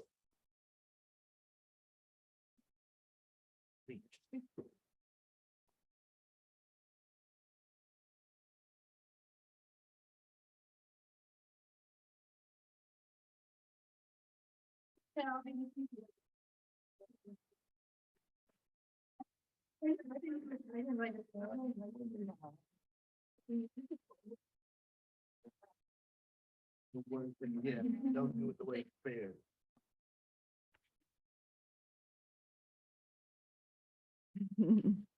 Good afternoon, everyone. We're going to continue with the second half of our event today. And so I'm really excited about this panel and the guests that we have. So this panel, we're going to discuss neurodiversity in the new age of DEI. And I have an amazing lineup of guests. I have Liz Green, who's the founder of Link OT, or Occupational Therapy LLC.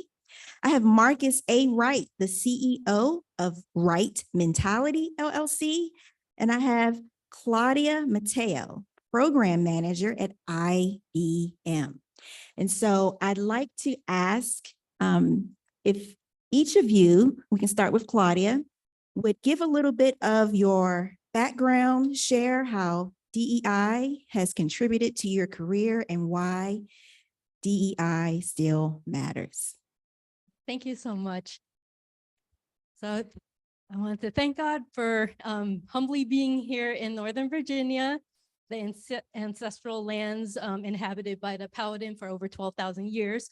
I am neurodivergent, gender fluid, Asian person, raised by two Black families in a military town and a Black and Latino neighborhood. I'm married to an Italian man. So as you can see, I live and breathe DEIA. And notice I put the A in there for accessibility because I'm twice exceptional. So I have a mix of giftedness and attention deficit hyperactivity, or ADHD. And so this matters a lot to me because, and I share all of this and that I thrive. And I share that not to say that if I can do it, then everybody else can do it, but to say that I received all the love and support that I needed in order to succeed. And so it's, I would like to see a shift from the burden of care falling on the individual to trauma-informed, healing-centered communities. Excellent. Thank you so much, Claudia. Yeah, We're thanks. going to get an extra microphone here.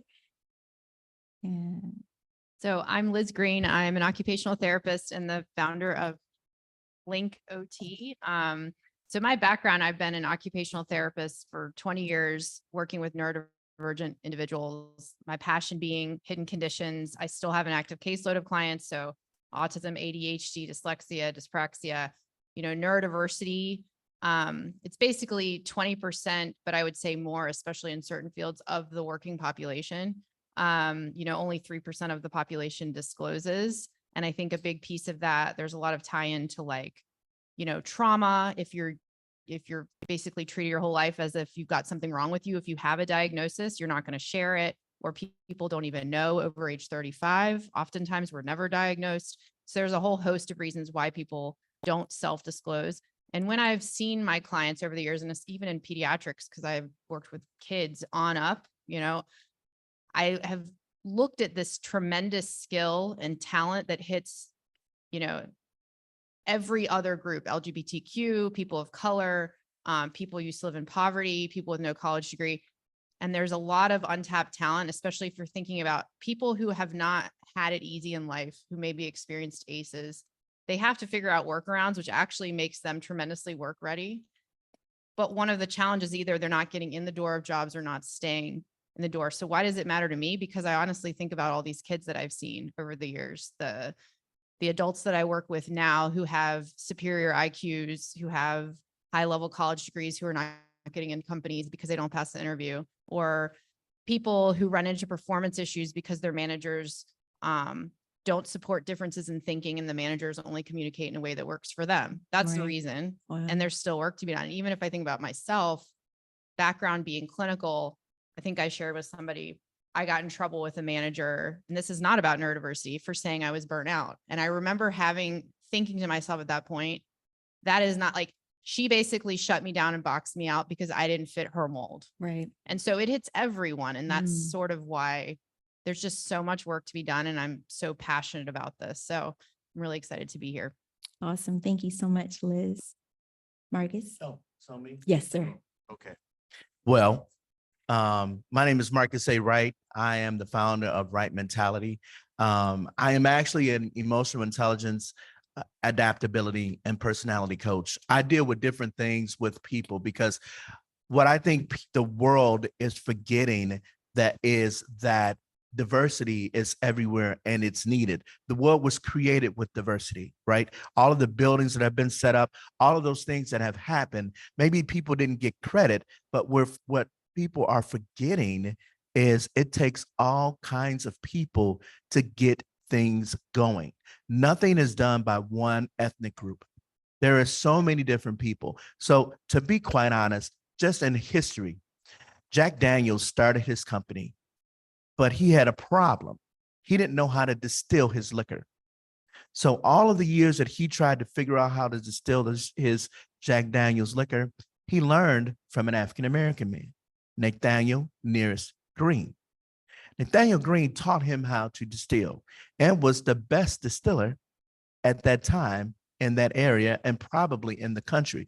To this day, Jack Daniels still uses that recipe that was created by Nathaniel Nearest Green. Now, I say that to say that we're forgetting that it takes all different types of people to make the world go round. Just because you have a disability, just because you may have ADHD, just because you may be African-American or Caucasian or Asian or whatever you want to classify yourself as, LGBTQ, if you're that type of person in that group, that doesn't mean that you can't move forward. What that means is you identify with a different group, but can you do the job? You sure can. Can you get it done? You definitely can. So DEI is very important to me because I believe that the world has forgotten the importance of every ethnic group that's out there because there's different things that we all bring to the table. Excellent. Thank you so much for that. Let's talk about neurodiversity in the workplace. But before we do that, can we make sure that even our viewers online, that they have a complete and full understanding of what neurodiversity means? Would someone like to kind of take that question and give us a... I would like Claudia too, because as I mentioned to Jermaine with this, which is why I wanted Claudia to be a part of it, the mantra within the community is nothing about us without us. Claudia identifies as being neurodivergent, so if you're open to it. Sure. Neurodivergence is different brain wiring, and it's all natural, you know, and it's something that needs to be embraced just like any other identity, like race or gender and such. So neurodiversity is an identity. It's not a diagnosis. It's not brokenness. It's not something that needs to be fixed. It's something that needs to be embraced. And that's why most of the people in the neurodivergent community use identity first terms. So I'm an ADHDer.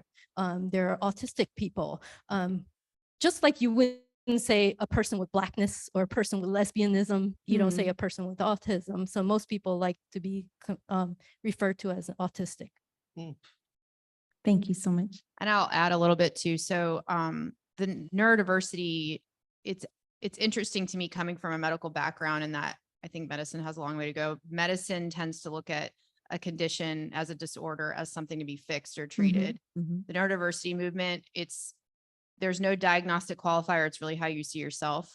And it really just accounts to, like, we all think differently. The movement was stemmed out of this idea of people grouping together based on feeling misunderstood or underappreciated within their community. And also there's been found to be a really strong business case for neurodiversity. So, you know, she's in cybersecurity, but I do a lot of work in IT and cybersecurity with business consulting related stuff. Although this hits every industry, it's not like, oh, you only see people in certain industries. But what's been found is that oftentimes neurodivergent individuals can display greater creativity, greater innovation skills, problem solving, analytical skills, like all of the kind of foundational skills that people want to see in companies. So that's why there's been, I think, a heightened level of energy around it, including different hiring programs and so on, like Microsoft, SAP, lots of big companies do various different hiring programs where they're they're specifically seeking to hire individuals who think differently because they see them as excelling with certain skills. Thank you so much for that, Liz. So how are businesses and organizations adapting to embrace neurodiversity in the workplace? Marcus, do you want to take that? Definitely. Yeah, Oh. adapting. Adapting. Yes, adaptability. Adapting. How are they adapting? Well, I think what companies are starting to understand is that you need all types of people to do many different things. Like I said a moment ago, just because I may be great at doing one thing, these two wonderful women are great at other things. And what helps us to work together is because we're from different backgrounds. We have this neurodiversity that we can all create differently. We can all think differently. We can all provide information differently. And it's based on you as a person. It's truly around self-awareness.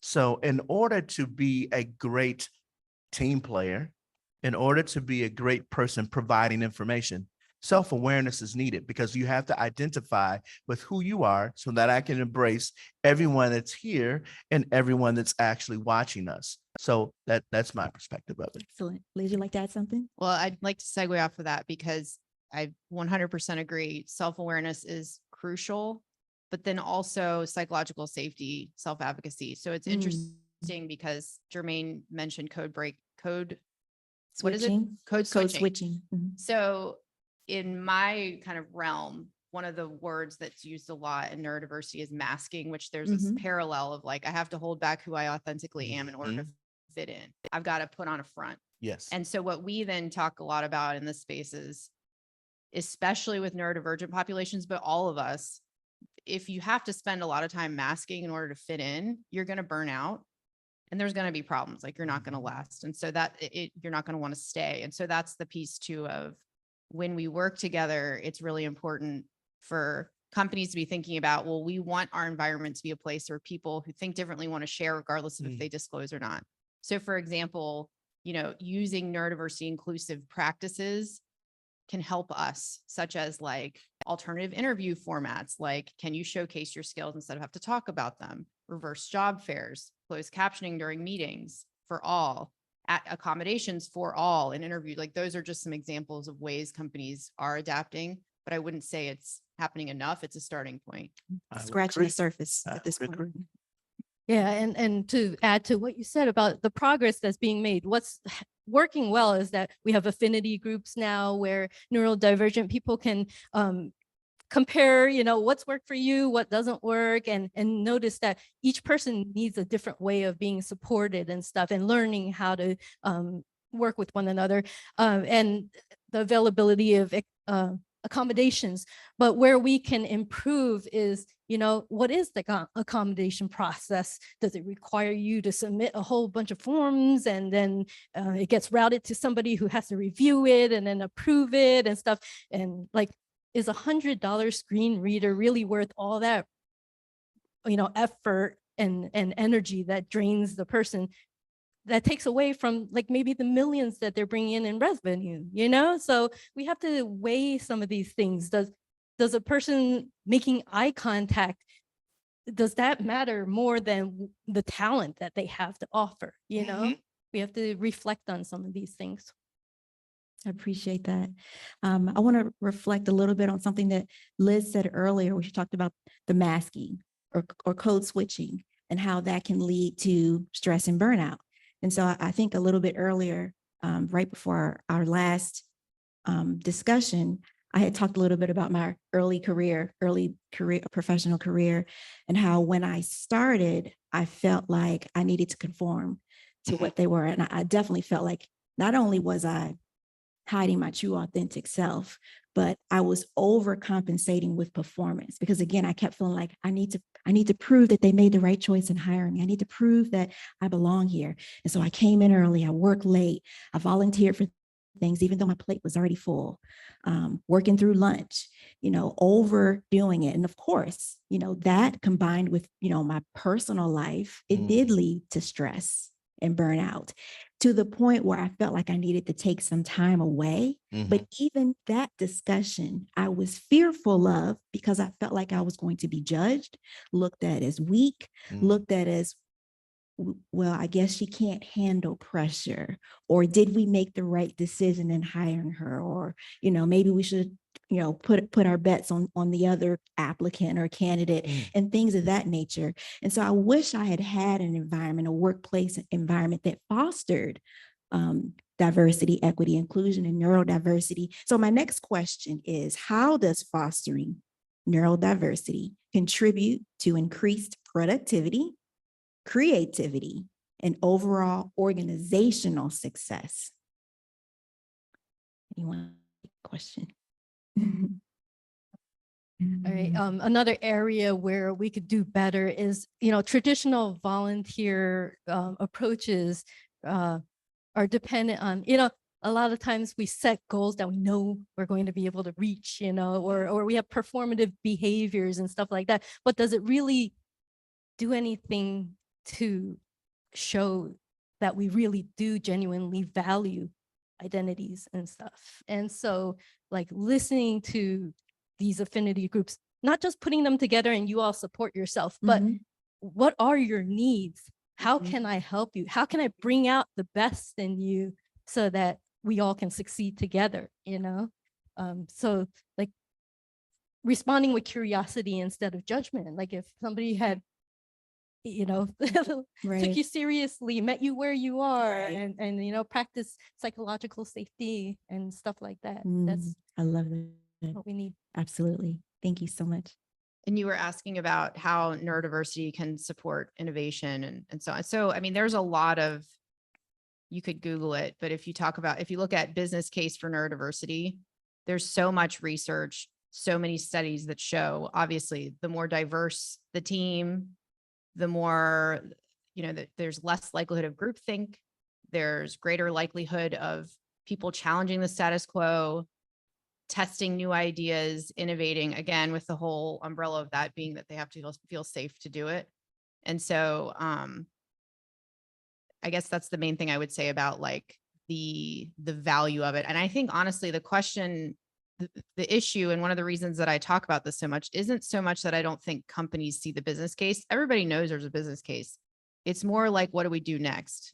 Because the topic is, when I've had conversations, it's a lot of times very intimidating, or people aren't really sure where to start, so it's like, well, that just feels like too much. And what about HIPAA? Like, we're going to run into issues here. I don't want to ask people to disclose, so I'm just not going to go there. So it stayed this very taboo topic.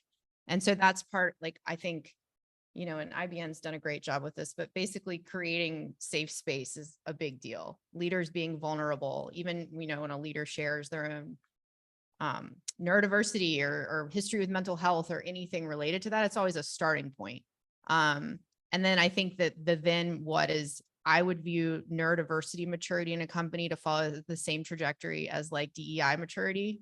You're moving from an awareness stage to compliance, to tactical, to integrative, to sustainable. And so then accounting for every person's readiness and helping move them through with very individualized interventions and conversations is a big deal. Excellent. Anything to add? Well, I just have something short to say. That was a great point, because what I think people have forgotten is every single person that's alive today walking this planet has had some type of stressful moment.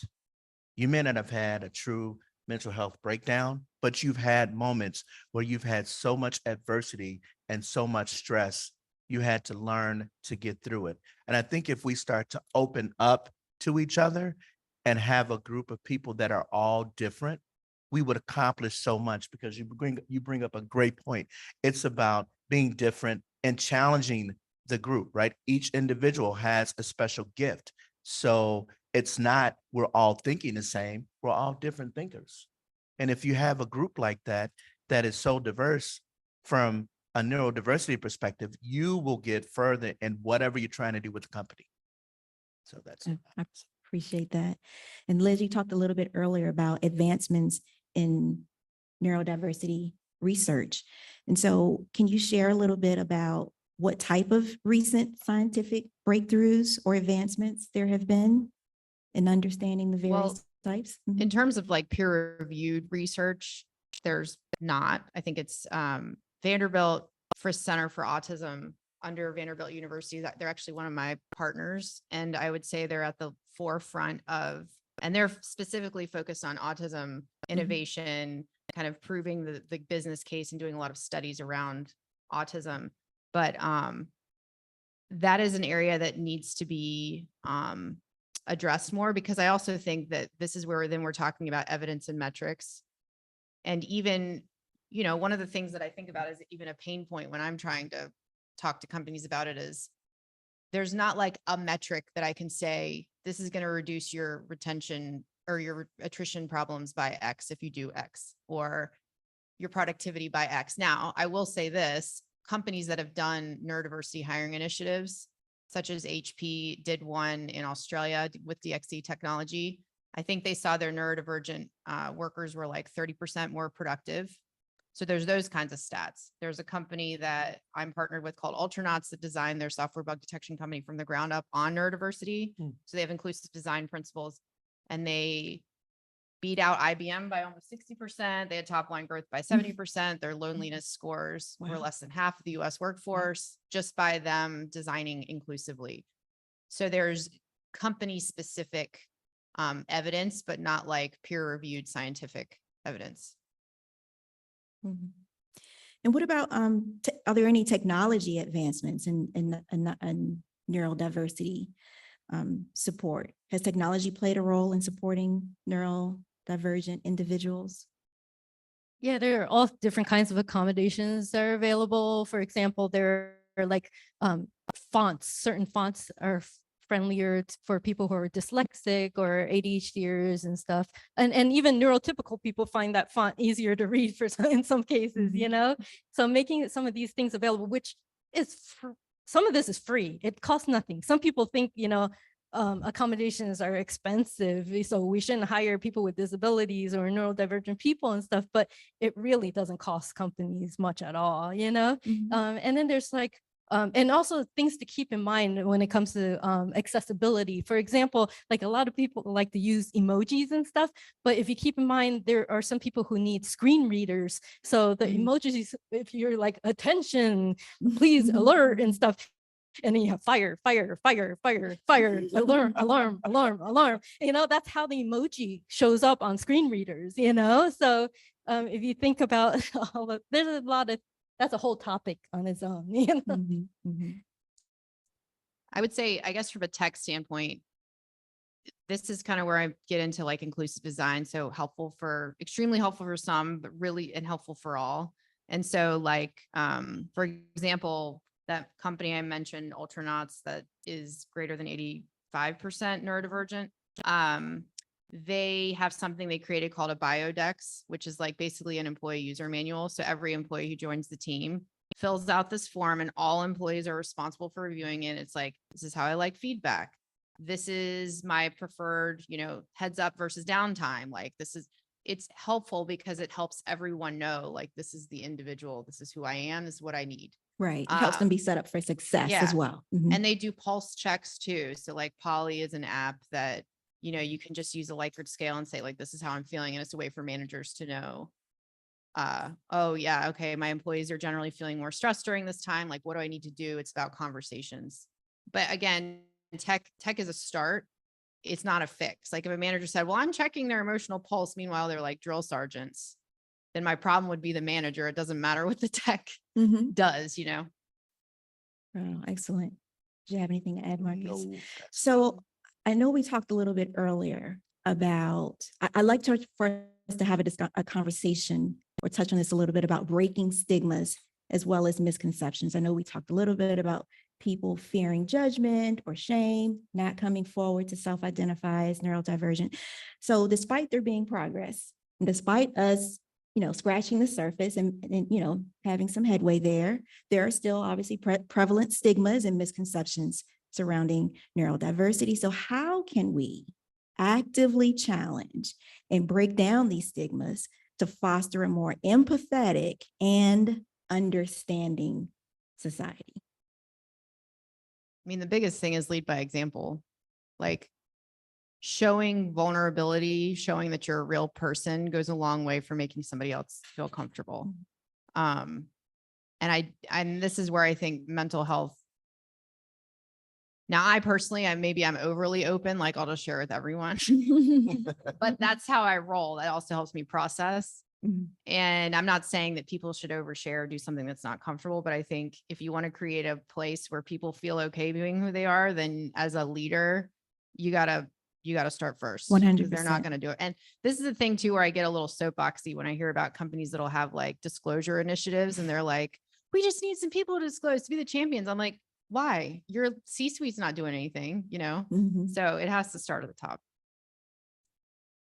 Mhm. I think the number one thing that needs to happen in that area is people need to become more emotionally intelligent. Without emotional intelligence, you can't get really far. That is really what takes people to the next level in any level at any company. It's the progress. Because if you're emotionally intelligent, you're more self-aware, you can have that conversation, and it can be a critical, crucial conversation on how we move forward. What can we plan to do? How can we become more neurodivergent? Why are we different? Right? If you understand the emotional intelligence of yourself, you're more willing to listen and understand from someone else, which will allow us to collaborate better and which will allow us to build more teams and which will allow a well-functioning oiled machine in any corporation because we're beginning to understand ourselves and we're beginning to understand other people. So in my opinion, it's emotional intelligence. Thank you, Marcus. And building upon what you both mentioned, I'd like to share a tool called Manual of Me, because sometimes it's hard for people to read emotions or the empathize or stuff like that. And in order to initiate the vulnerability and stuff like that, the Manual of Me is a great way to share your identities or your preferences, your strengths, your weaknesses, even your crisis plan, or like the way you like to receive communication or feedback or stuff like that, you know, and what are your best business hours, because then you don't have to try to read people's minds. You share the Manual of Me with one another on the team, whether you're neurodivergent or neurotypical. When you can better understand one another, then you can better connect, you know. Oh, one more thing is branding is important too, like the marketing and stuff. We want to avoid the color blue or the puzzle piece. And some people don't like those because blue is often associated with boys. And for a long time, like if you watch movies and stuff like Forrest Gump or Rain Man or, you know, Beautiful Mind, those movies featured neurodivergent people, but they were all white males. And there was a period of time where people thought only white males could be autistic or have ADHD because it's active body, you know? And so many women missed out on support because they had active minds. And so now they've identified that, and people are finding out in their 40s and later that they're neurodivergent, and all of a sudden, like everything makes sense to them and they get the support they need, and it's life-changing. Wow, thank you. You touched on this a little bit, Claudia. Can we talk a little bit more about the misconceptions or the myths surrounding neurodiversity? Yep, that's some.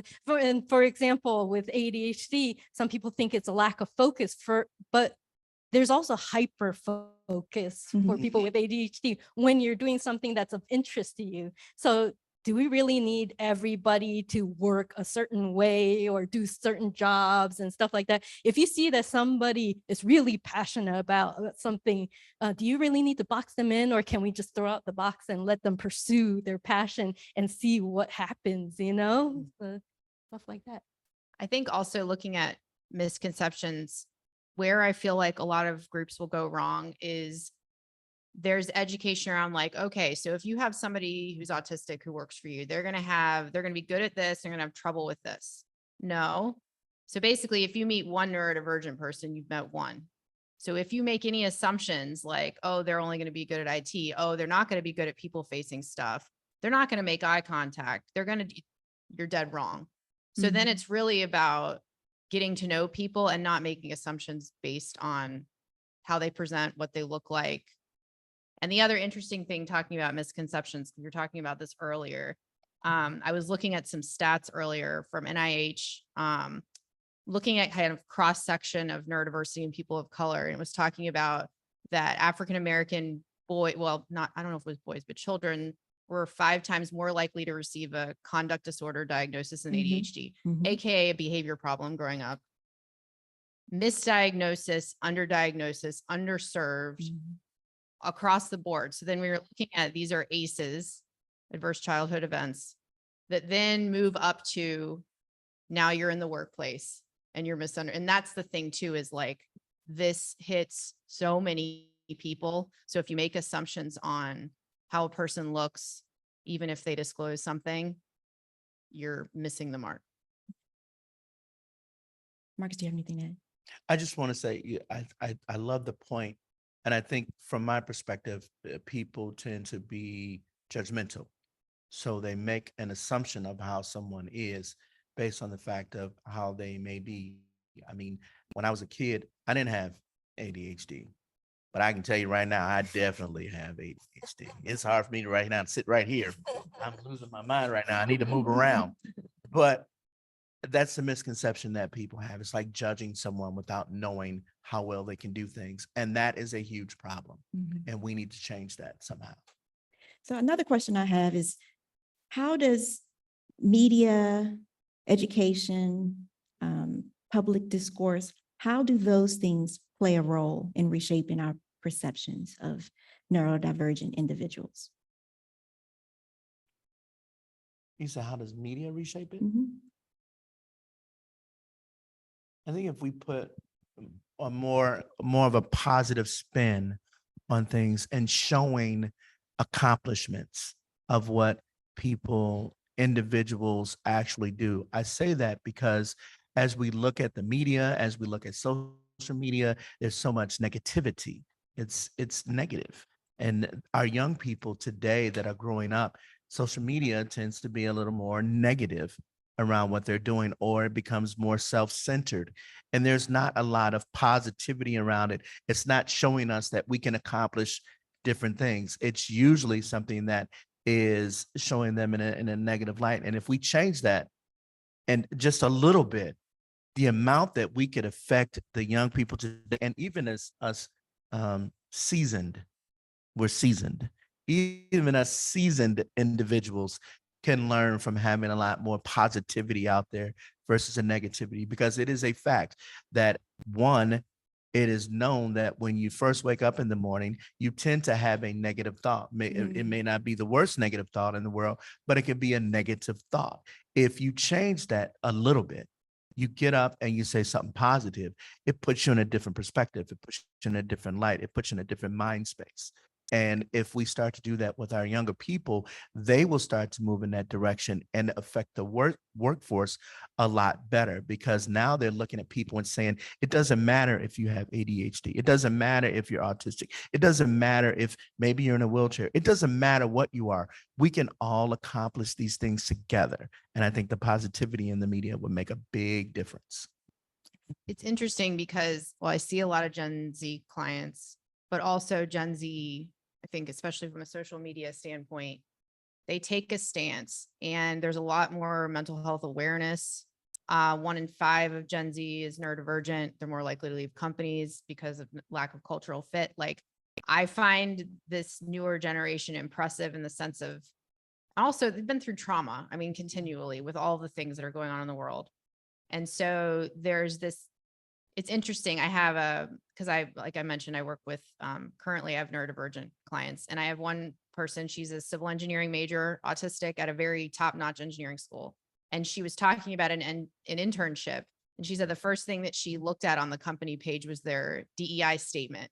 And I was like, you're 19 and you're doing that? Like, I think about myself at 19, and I like, well, first of all, it wasn't available, but that's impressive to me, because there's this thought of like, I need a company that will include me, and I need them to say it.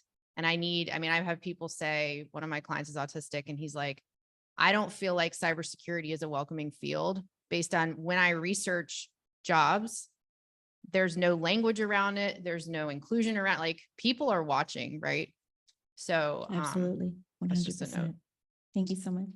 The part of your question that I didn't hear a response about was the education piece. And I'm really happy to see that our public school system has decided to stop having special needs classes, because it separates out students and makes them feel like they're broken and in need of fixing and stuff like that. And they're integrating them into the general classroom. And that leads to more cultural exposure, and it gives people the opportunity to learn how to, interact with one another, and another thing too is, even within the neurodiversity community, we're learning to interact with one another, and that we all have different preferences in language. For example, some people embrace terms like diverse abilities instead of disabilities, or success factors instead of accommodations, or stuff like that. But some people think that those are euphemisms. I don't need platitudes. I don't need those things. I want real concrete ways that you're going to support me and stuff. And so, so there are differences in people's preferences. And so it's important to know what terminology people prefer, and respect those preferences. Thank you so much, Claudia, for that. For our last question, and as we wrap up, I would like to ask each of you, what would be the last sort of words that you want to share with our audience, and also the people who are viewing online? Like, take a minute, it's okay. Our last words. Let me see. What would be my last word? Have fun in life, because every day is going to be a challenge. So you have to, let me rephrase that. You need to, for yourself, look at things differently, change your perspective, change your perception, be positive, become more emotionally intelligent for yourself, more self-aware, and don't judge anyone, because we all have shortcomings. So realize that just because you may do something different doesn't mean what the next person is going to do is any worse or better than you. Maybe collaborate, and things will be a lot better when you work together. That's my opinion. Thank you. It's hard to follow that. I guess when I think about even this audience, it's like we're preaching to the choir. I mean, we all are in agreement here. People wouldn't even be talking about DEI if they didn't care on a deeper level. But it's sort of like but how do you cross that bridge? Like, and we were talking about this earlier, you've got people that care, and then you've got like business, tradition. This is the way we've always done it. And really what we're talking about here is this like conversation, this intersection. And what I like about what you had said earlier was that's where I think, I mean, it's exhausting stuff, but it's the individual conversations, it's the behavior change that has to happen. And also, if things are done at scale, there's a greater likelihood of dilution and lack of impact versus when you're starting small. And so I guess that's the thing too, is like starting small really matters. Life involves a balance of the needs of self, the needs of others, and the needs of the world. And it's like an art, of maintaining that balance. If there isn't a balance, it affects everybody. It's not just the individual or others. There's a trickling effect, around the world. And so it's important when we're developing AI, for example, artificial intelligence and things like that, that we're keeping in mind humane technology. And that's where DIA still matters. We have to embed that as we're programming our technology and things like that. And are we just programming one narrative that everybody has to follow? Or are we taking into consideration each person's needs and maybe applying an agile approach to supporting people, And so keeping in mind and maintaining that balance is really important. Excellent. Thank you so much, Marcus, Liz, and Claudia. This has been a very engaging and educational panel. I want to thank you all for your insight, and I look forward to keeping connected with you and also continuing this conversation offline. Thank you so much for being here. Thank you.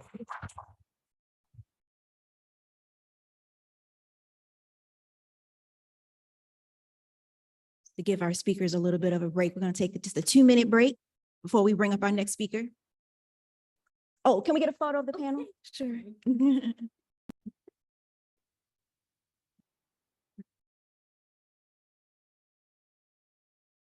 Sorry. I love it.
Jermaine, he should probably be in the room.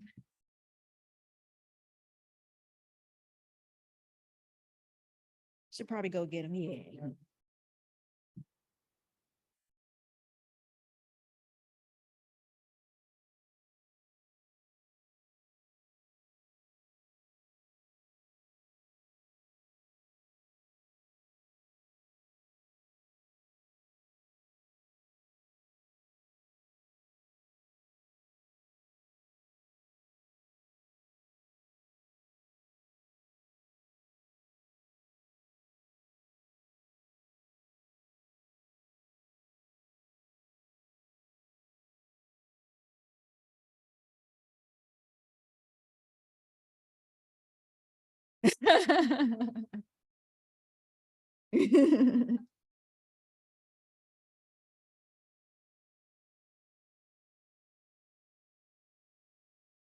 Are you serious?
You did what? Yeah.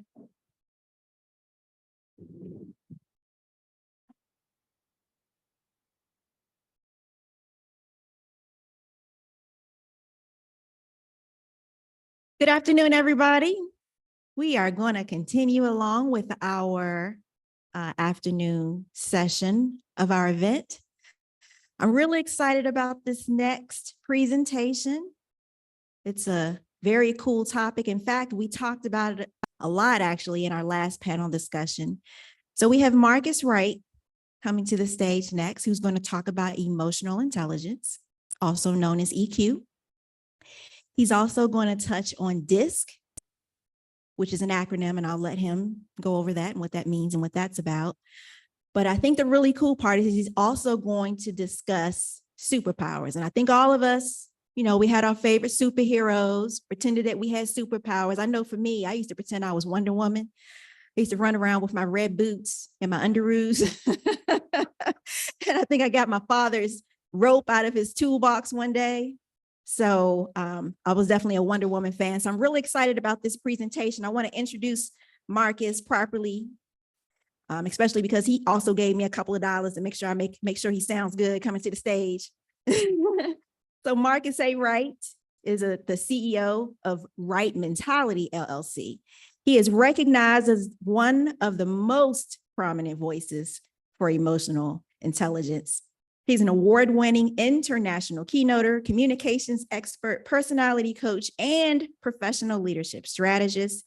Leveraging over 25 years of corporate experience, Marcus is on a mission to impact audiences and train individuals, corporations, and organizations worldwide on his proven leadership strategies that produce better communication, connection, and collaboration that drive personal, cultural change and result in higher productivity and better overall work environments. He coaches corporate leaders and employees to develop better teams by increasing engagement, improving creativity, and developing new ways of thinking.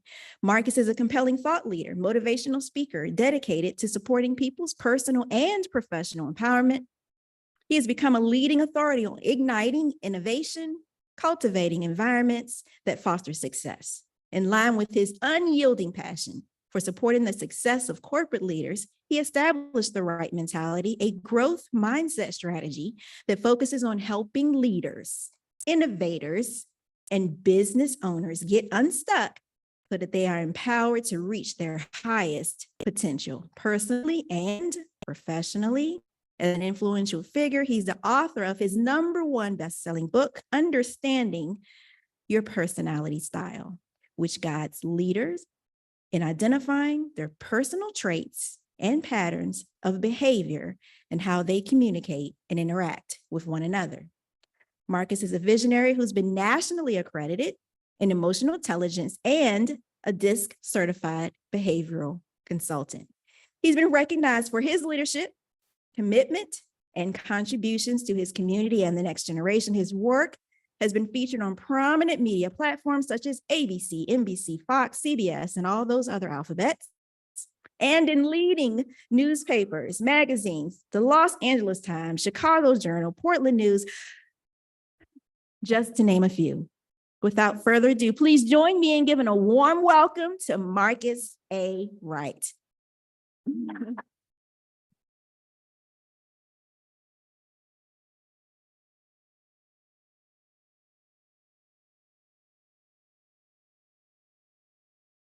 Good afternoon, everyone. How's everyone doing? How's everyone doing? Okay, thank you. I appreciate that. I thought I was in the room by myself.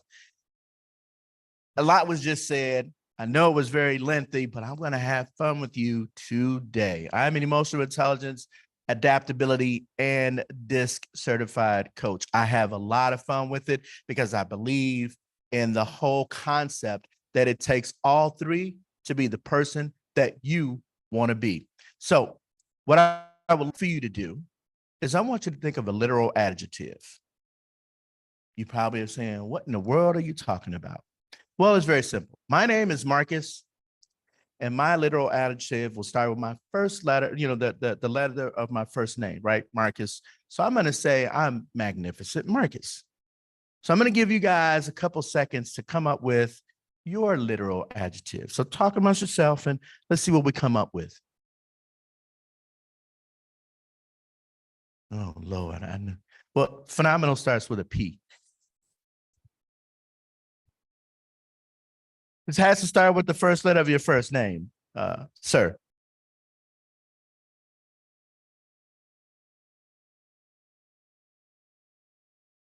That's right. Magnificent Marcus. That's me. In case you didn't know. Okay. So does anybody have one?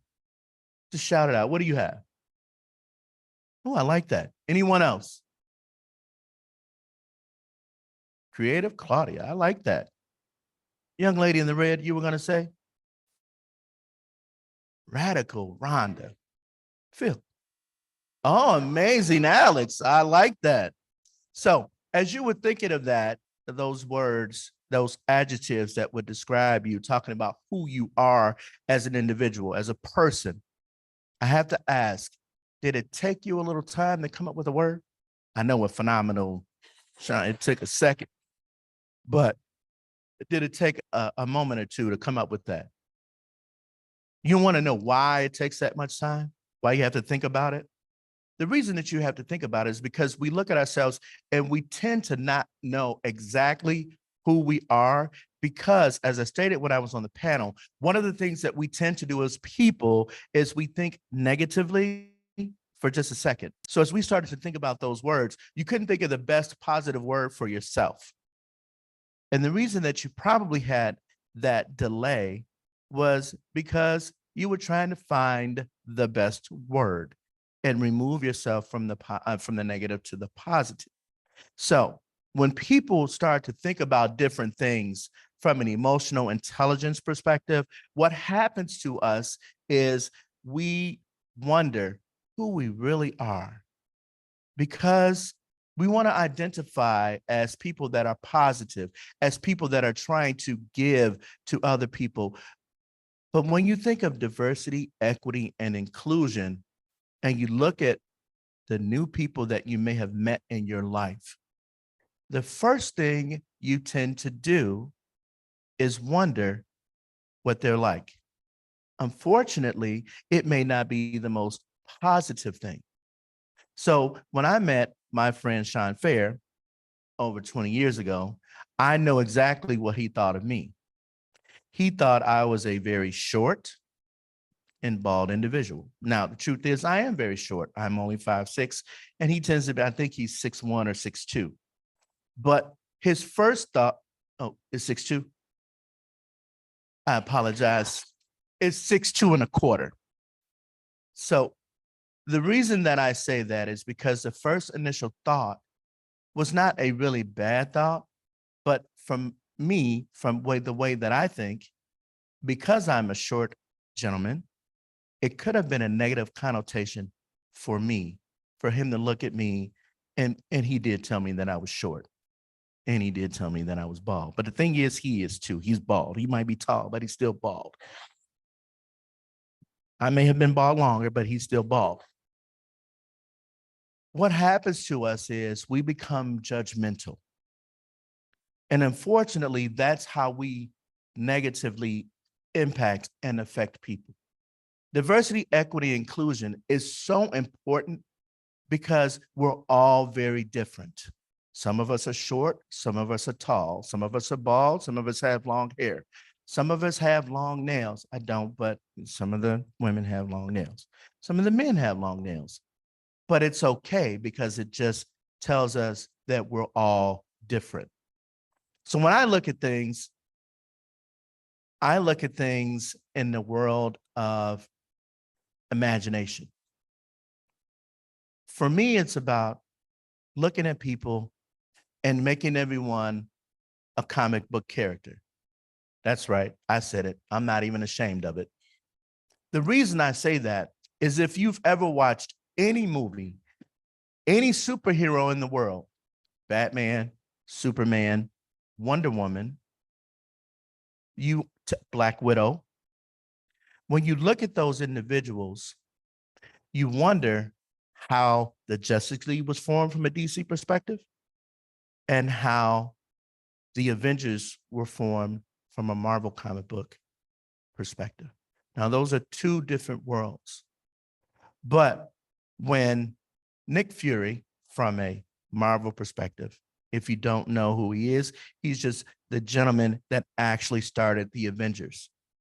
Every Avenger has a different power, but they all come from different places. If you watched any of the Marvel movies, there was Black Panther. He came from Wakanda. If you looked at it, it was Thor. He came from Asgard. Iron Man came from California and America. Spider-Man was from Brooklyn. But they all were different people with different makes and walks of life. So what the main character had to do, which was Nick Fury, was he had to get them to understand that they each had a different personality. One was driven from a D perspective. One was an influence from an I perspective. The S was steady, and the C was conscientious. Now, the D is the driven person, the one that wants to be in charge. That person wants to tell everyone what they need to do. But their biggest fear is losing control. They want to always feel like they're in control. The I is the talker. That's the person that loves to talk about themselves before they get to know you. So if you have an opportunity to speak to the founder of the Leadership Experience Tour, he will probably talk about himself first for about 10 minutes before he gets to know you. But all while he's doing that, he's actually getting to understand who you are as a person. But he's a true influencer because he cares about helping you get to the next level. When you look at the individual that's an S, the steady, the team player, the one, the glue that holds everyone together, that's the one of the most important people on any team. Because without that person, you can't succeed because you got the D that wants to control everything, the I that wants to influence everybody. So you need a team player. Now that final person that's a C, that's very conscientious, very analytical. They think of everything. Before they make a decision, it's A, B, C, D, E, F, G, all the way to Z before they even think about it. Now they may do it twice before they decide to give you an answer. Now that person is needed to help you make the right plan, to get things going the way you need to, because without the C, the D is not going to be successful because the D wants to run everything and they're not listening. That's my problem. I'm a D. You can't give me a lot of information. It just goes in one ear and come out the other. I need just short little blips of what you want me to do. The I you can talk to all day long because they want to talk to you too, and they want to continue to talk to you. But that S, without them, those other three don't make it because there needs to be glue. Now, I talk about that because in diversity, equity, and inclusion, in the workplace today, there are so many different people. We're all different and unique with different abilities, and we can all do all kinds of things. But if we don't recognize that we're all different and we have different personalities and we can bring different things to the table so that we can have the right path as a group to come up with the best plan for what we're trying to do, we're going to fail. So I have a story. I worked at a company long time ago. One of the companies I worked for, one of the biggest technology companies in the world. So I've been a project manager for 2.5 decades. In that, working there, I worked with a lot of different people, a lot of different team members, a lot of different cultures. There were people all over the world, different parts of the globe. And I had to learn to work and coordinate with people from India, with people from the United Kingdom, with people from the United States. And there were people from Latin America that we all worked with on a daily basis.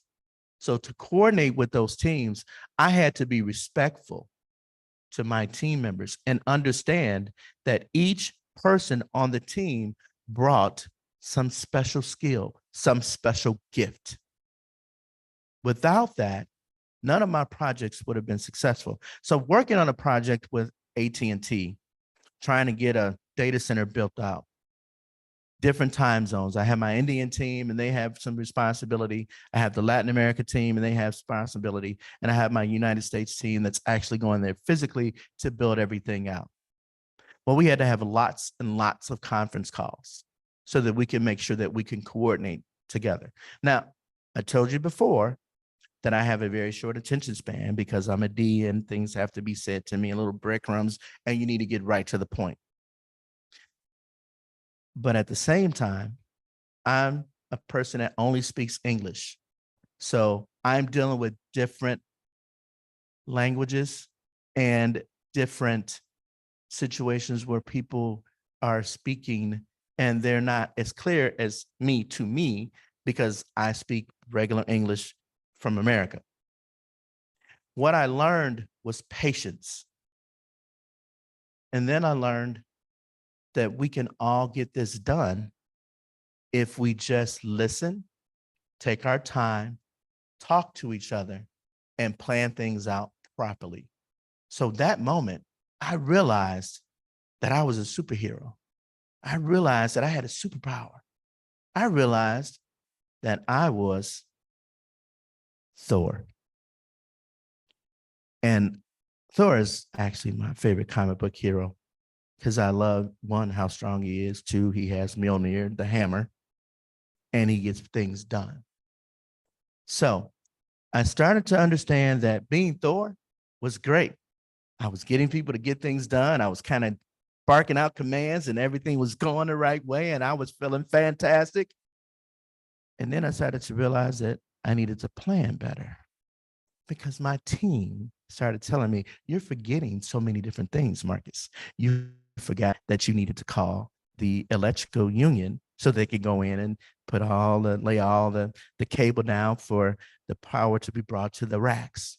And then you're forgetting that you need to contact AT&T so they can actually bring in the OC3s that we needed from a telecom perspective, big pipes, so that all of the ability to run the internet would work. Oh, and then you totally forgot to call Comcast to let them know that they needed to light things up. Without my team, I would have failed. But they were all different people.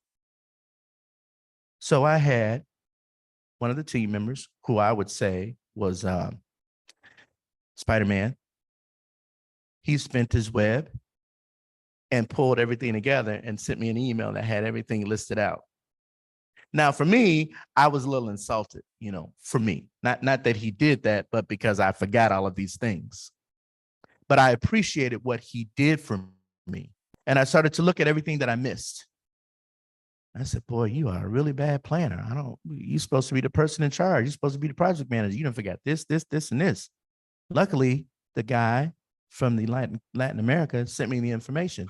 And the young lady from India told me what I needed to do to get everyone on the same page. Diversity. That's true diversity.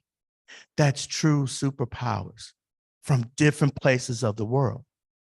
The one young lady read and saw what I missed, and she brought it to my attention. The young man from Latin America saw it, and he emailed me. We all had different superpowers. They had the ability to pay attention and look at detail. That's that C. That's a conscientious individual. They both were able to tell me. And I had my S, the gentleman that was here in the US, that told me exactly what I needed to do to get the union to do what I needed them to do, to bring in all the power, to bring in all the telecom equipment. So what I learned was it's okay to be from different places of the world. But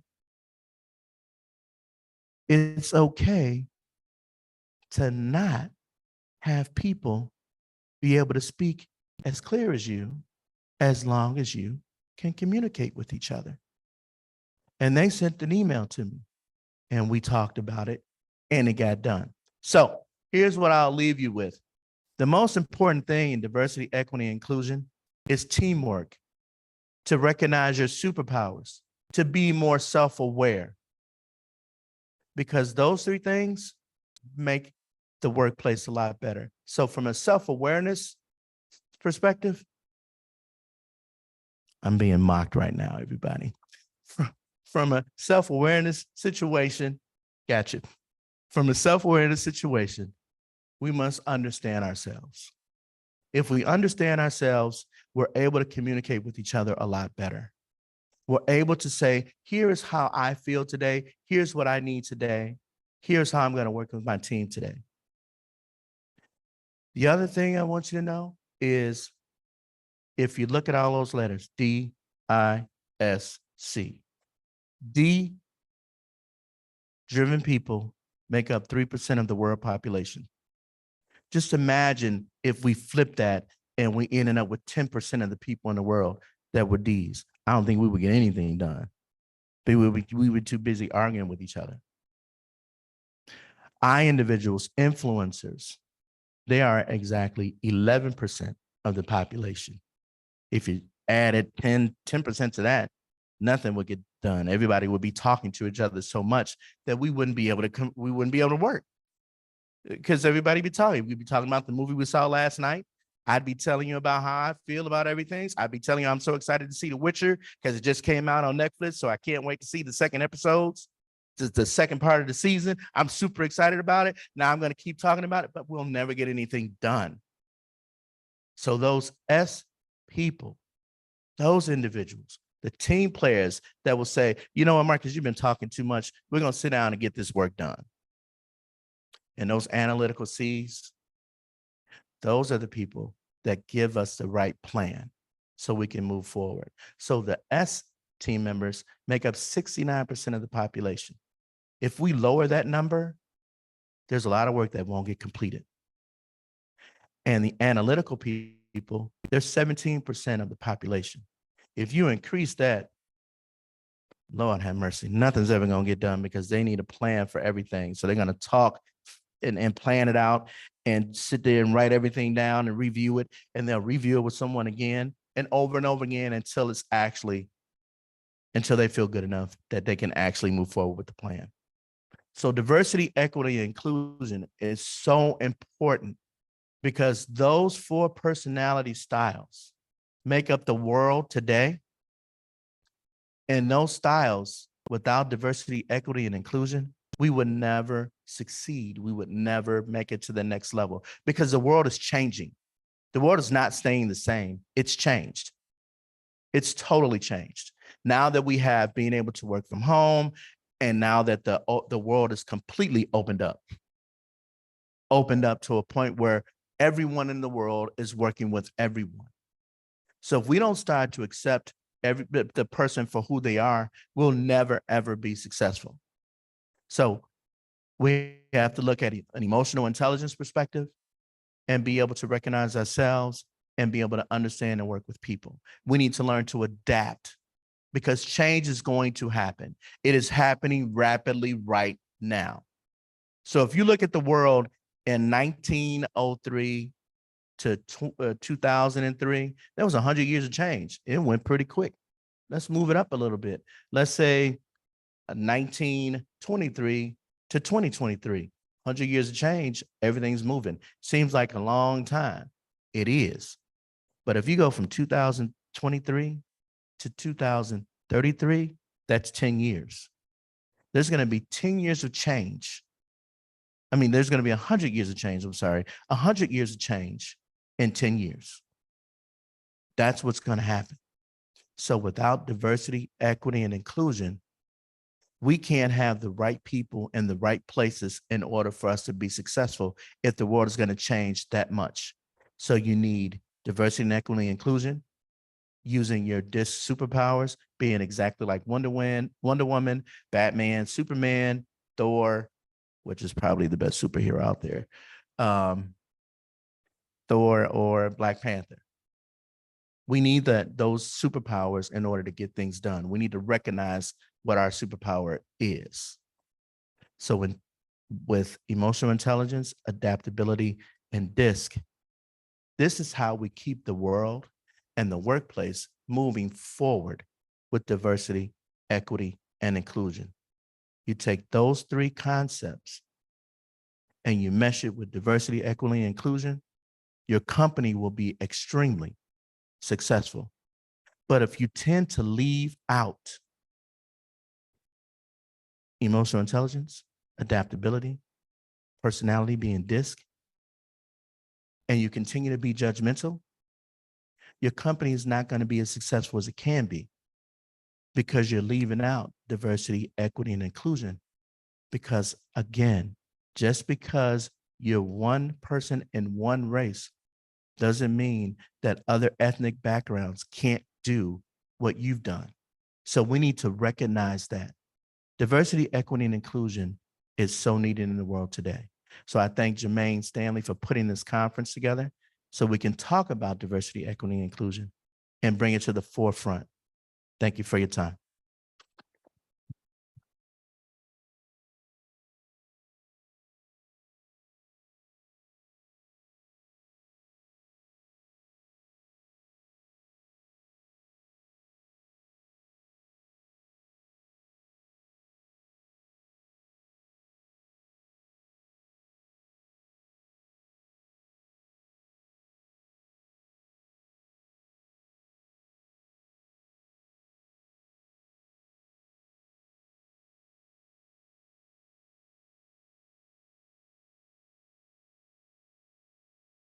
We are going to take a quick break so that we can get ready for the conclusion of our program today. So about maybe 5 minutes is good? Okay, good, quick 5-minute break.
Sure, you want me to use your phones or?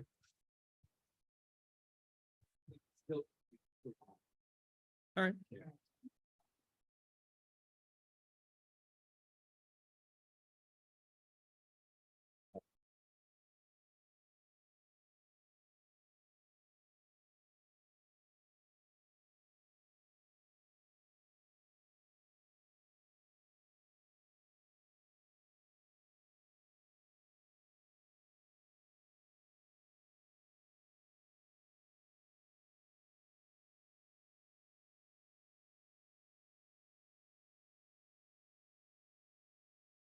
Yeah.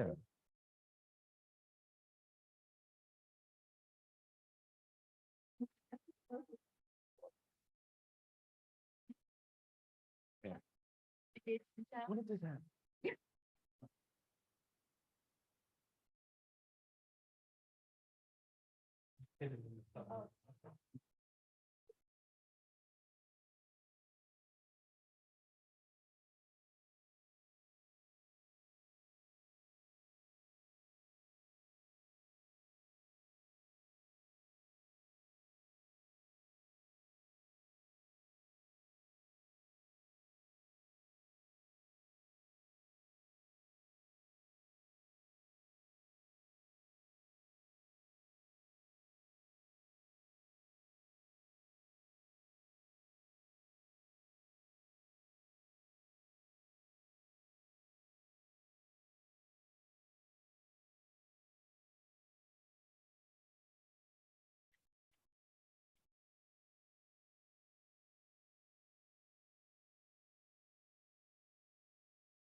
Try to get the hill today.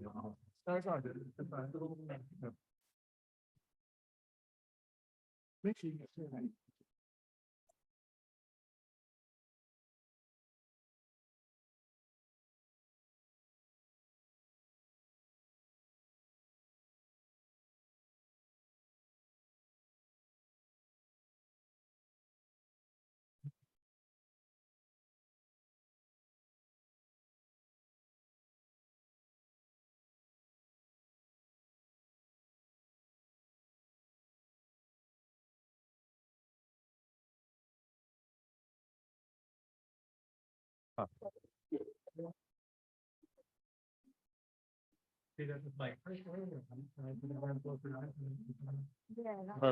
Perfect.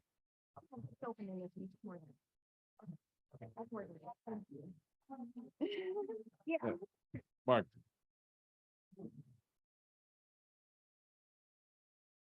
Oh.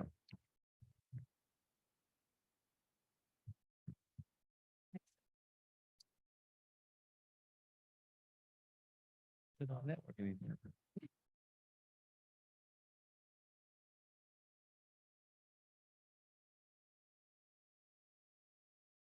Next slide.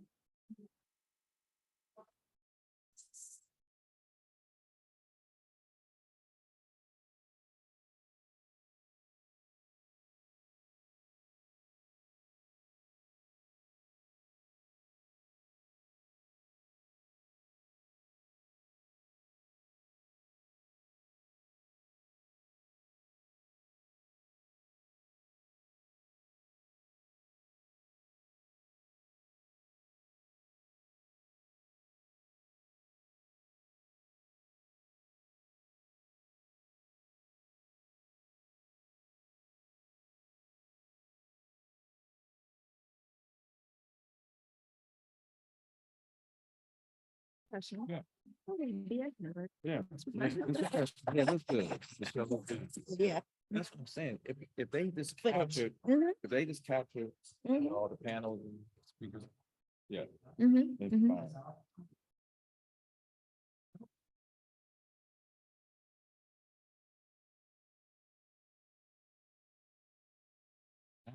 Yeah, yeah, I'm glad he finished early.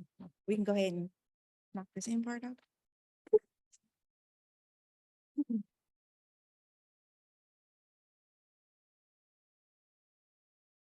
Oh, You ready to do you? I'm ready when y'all ready. What you want to say?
Testing 1, 2, 3.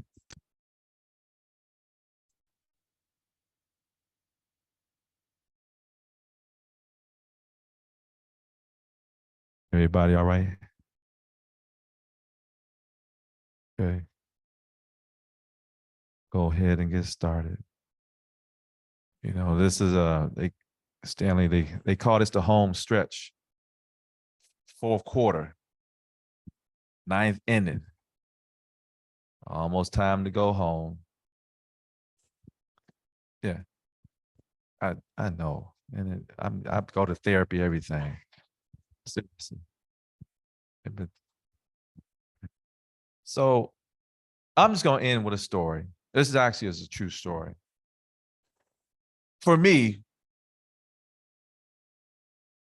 if there's no training on this topic in the organization from the top down, you still got a problem. That's my overall belief. I believe that when an organization as a whole, when they are not properly trained, that there's always going to be major undercurrents that come from it. I'm gonna give you guys a perfect example of this.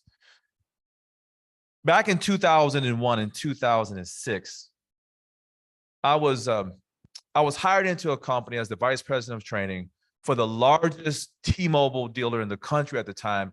They had 435 locations in the malls.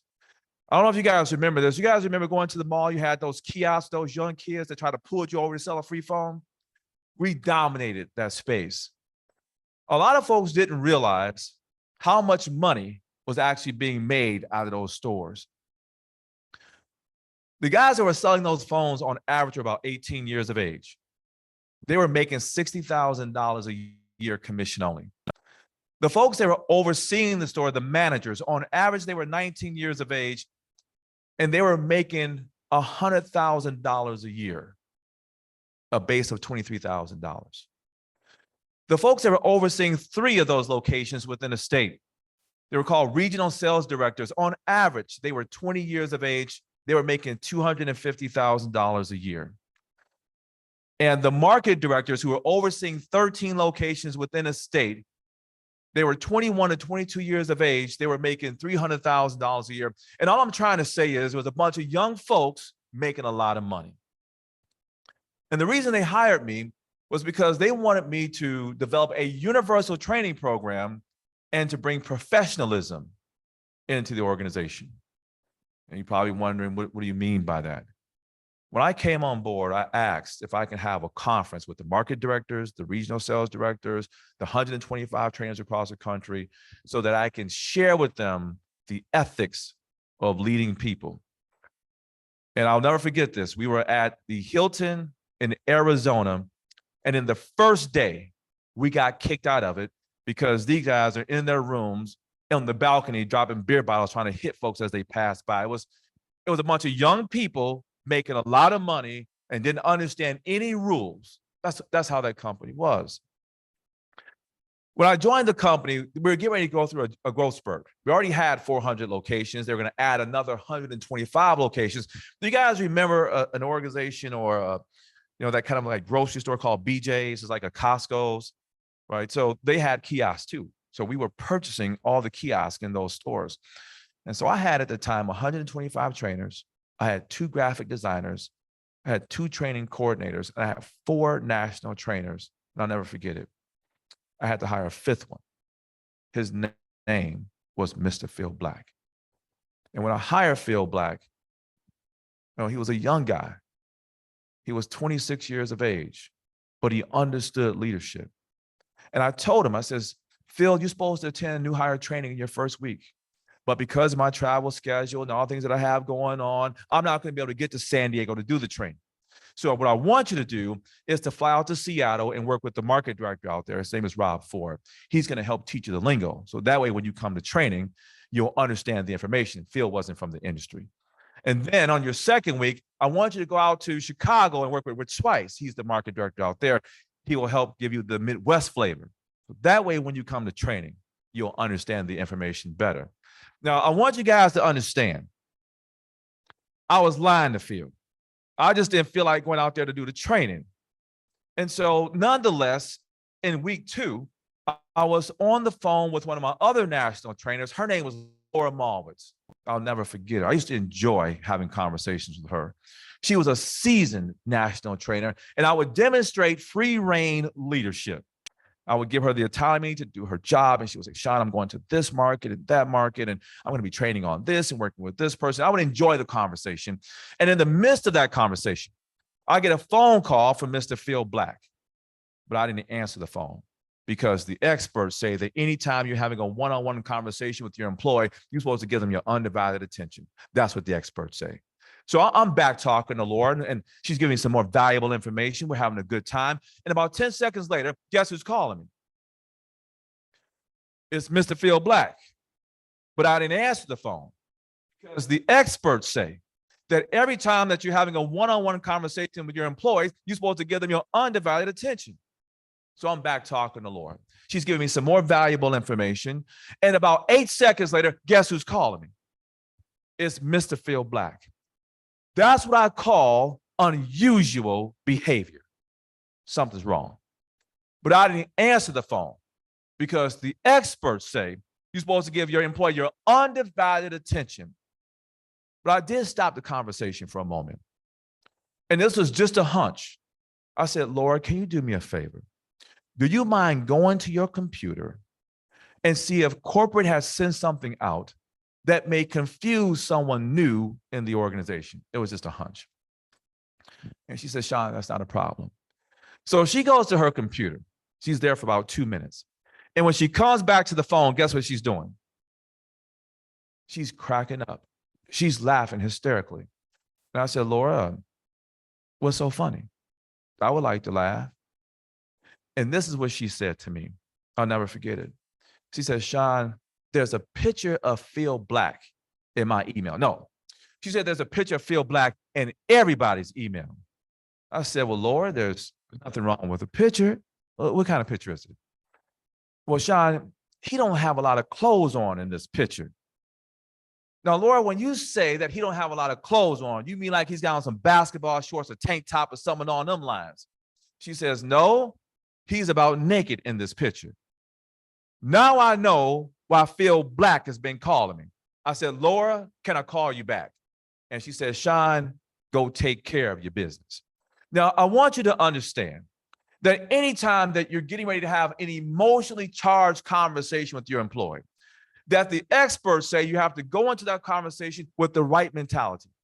And the right mentality is maintain the relationship. Had to get myself together. I got real calm. And then I called Phil. I know everything that's going on right now. So I called Phil. He answered the phone, and you can hear the tremble in his voice. I said, Phil, you called me a few times. I was just wondering, how may I help you? He said, man, hey, Sean, man, I just want to let you know I'm just so embarrassed right now. I mean, I'm just so nervous. And I said, Phil, you scared me. What's going on here? Well, Sean, I was sending a picture to my girlfriend. I stopped him. Now, Phil, when you sent this picture to your girlfriend, did you send it to the company email or your personal email? He said, well, I sent it through the company email. I stopped him. I said, you shouldn't have done anything like that, Phil, but that's okay. We all make mistakes. What kind of picture was it? Well, Sean, it was her birthday. It was meant to be a sexy kind of picture. I stopped him. Now, Phil, when you say sexy, how sexy of a photo are we talking? And he said the same thing Laura said. Well, Sean, I didn't have a lot of clothes on. I stopped him. I said, you mean like you have some basketball shorts, a tank top, or something along them lines? Now, I drugged this out. I made this real painful for Phil. And I found out in the midst of that conversation, my emotions were starting to rise up again. So the experts say that anytime you're about to lose control in the midst of a conversation with your employee, there's a few things that you can do to calm down. They say if you just take a cold sip of water, that psychologically is supposed to cool you off. That don't work for me. That may work for you. They say that if you're sitting down in your chair and you change your position, it's supposed to give you a different perspective or a different outlook of the situation. That didn't work for me.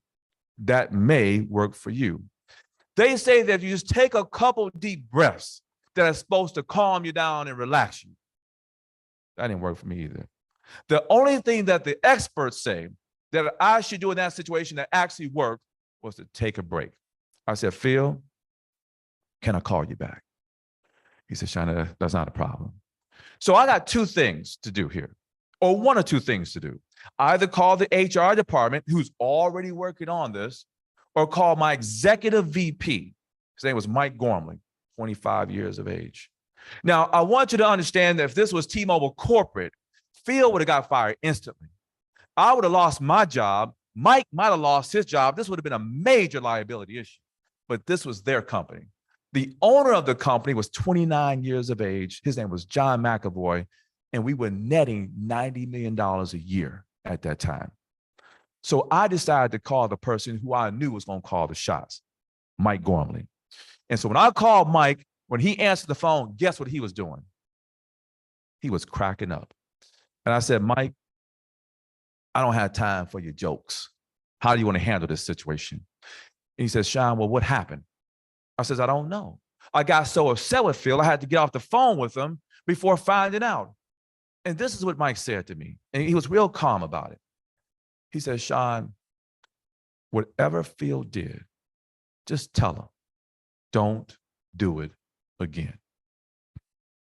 I said, Mike, I can handle that. It's not a problem. So I get myself together. I call Phil back. I'm just real polite. Hey, Phil, how you doing? He said, I'm not doing so good. I said, well, I got great news for you. You got a job. And I got my job. We just need to know what happened here. And this is what he told me. He says, I believe someone broke into my email, went into my sent folder, saw the naked picture, and as the company practical joke, sent it to the company's distribution list. I said, Phil, that makes a whole lot of sense to me. Change your password. And that was the end of my conversation with him. I didn't chastise him. I didn't discipline. The only thing I said to him was, Phil, let me give you a bit of advice. I don't recommend you send something like that to your personal email, let alone the company email. Never do that again. And that was it. 3 days later, he calls me back with the same tremble in his voice. And I just cut him off. I said, Phil, what is it? He said, Sean, listen, man, I didn't realize this. I didn't know this, but they changed my signature. Well, what they change it to? See, it's supposed to say in the email at the bottom, Phil Black, National Sales Trainer. Now it says Phil Black, National Sex Trainer, and the sex was highlighted in red. And he was sending emails to Motorola, Samsung, Nokia, like all of our vendors. This is the most embarrassing thing of all time. And here's my point. New hire training was supposed to happen in week 1. I didn't have the training until week 3. The incident occurred in week 2. In the first week of training, on the first day and the first hour in 2002, we covered email ethics, and we had everybody change their password. Back in those days, everyone's username was the same. It was firstname.lastname@tmsmail.net. And everybody's password was identical when they first started. 1, 2, 3, 4.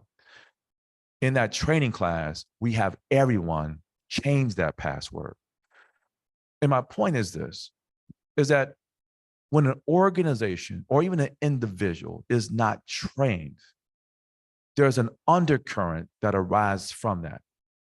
The undercurrent that happened with me and Phil Black was a major undercurrent.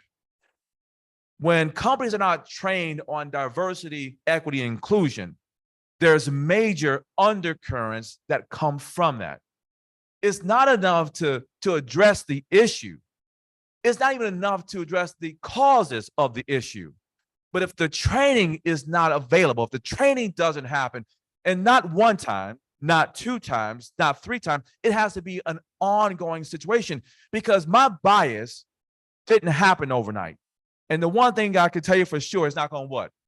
Change overnight. There should be a program that's put in place to address this issue over a lengthy period of time until you start to see the desired results. The training never stops. And that's why I'm so happy that Jermaine is putting on this program, because he has an organization that does just that, trains on diversity, equity, and inclusion. But not just that particular topic. He also addresses the technology aspect. He also addresses empowerment within the organization and some of the other issues that are necessary for an organization to be productive and establish the right relationships with one another so that people feel comfortable within the organization. So with that being said, let's bring up Mr. Jermaine Stanley.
So real quick, before we bring Jermaine up to the stage, I just want to thank everybody for being here. This was an incredible day with leading experts in the DEI field. And I know for me, I learned a lot today that I can't wait to take back to my personal organization, but also to be able to share with my network. Today, we had an incredible presentation by Sean Fair about the 3 styles of leadership. We had Jermaine moderate a panel on the new age of DEI. We had a presentation on why DEI still matters now more than ever. We learned about neurodiversity in the new age. We had a presentation on emotional intelligence, DISC, and superpowers.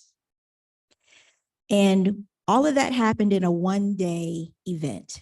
A lot of information in a one-day event. I know it took a lot to bring all of these experts together. I know it took a lot to make this happen. So can you join me in giving a round of applause to today's host and visionary, the founder of Stanley Consultant, Jermaine Stanley.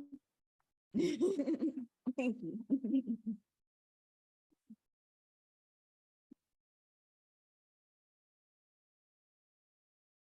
Thank you, Rhonda. And Sean, thank you so much for the, I guess what we called before, tee up, right?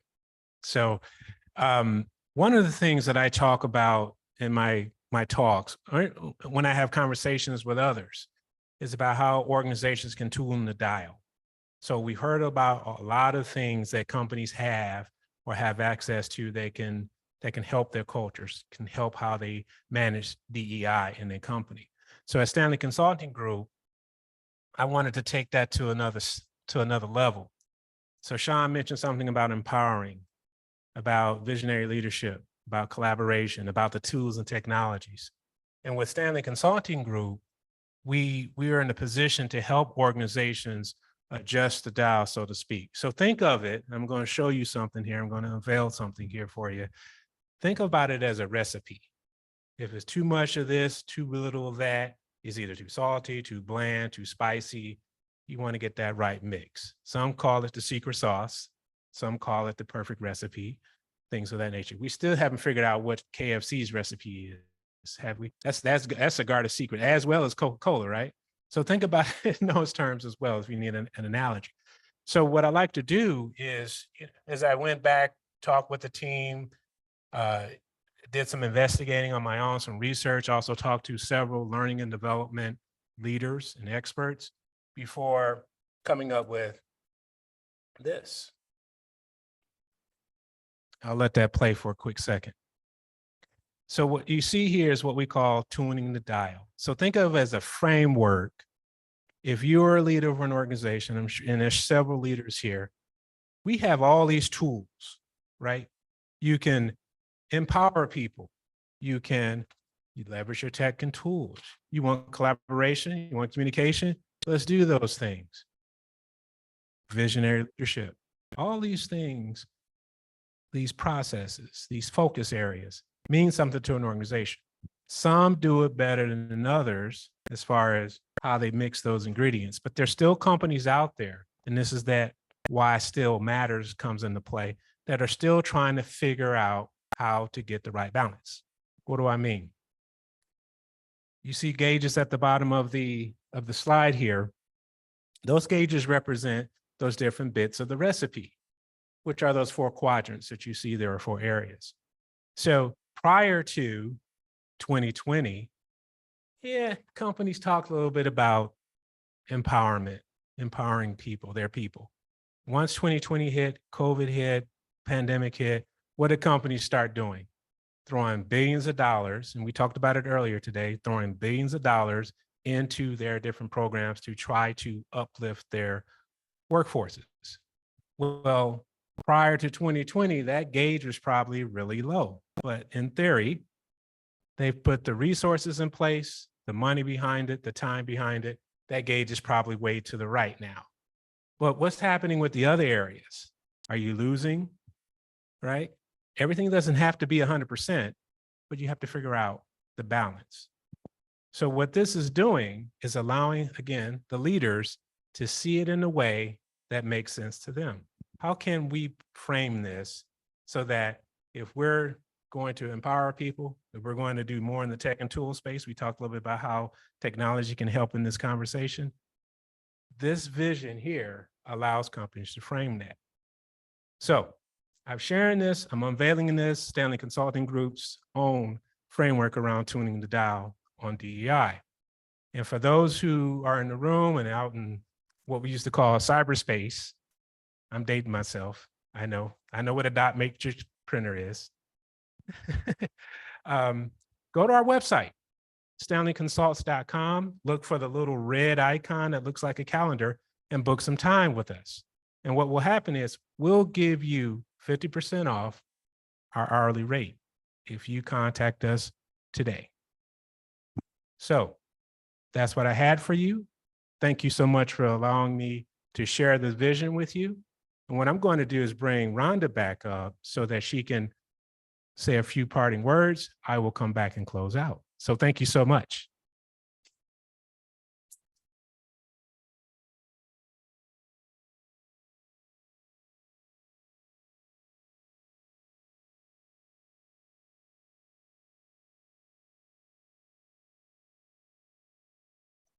All right. So our goal today was to share stories on how diverse leaders achieve their successful careers. Check. Our goal was to discuss why DEI still matters. Check. Our goal was to paint a picture of what the new age of DEI could be and look like. Check. Our goal was to discuss benefits of diversity, equity, inclusion, innovation, recruiting, and retention. Check, check, check. Discuss neurodiversity's role in DEI. Discuss how organizational leaders can tune the dial. And lastly, engage with the experts in the room. So now the charge is to not let the discussion end here. Now that we have the information that we have, to continue the conversation, to take this back to our organizations, to our employees, to our leaders. Let's continue to shift the narrative. We're scratching the surface, but let's turn up the volume on these discussions and conversations. Let's continue to dispel the myths and misconceptions surrounding DEI and neurodiversity. Let's continue to make sure it's a top-down conversation when we're implementing DEI into our organizations, that it's not just requirements, but that it leads with action in addition to accountability. And so as we leave here today, again, I want to thank Jermaine for his vision and as the host for bringing us all together. Like I said, I know that I learned a lot. We thank you all for being here. This was an incredible day. And Jermaine is going to come back and just close us out. And we are going to have the networking event right after this. So Jermaine.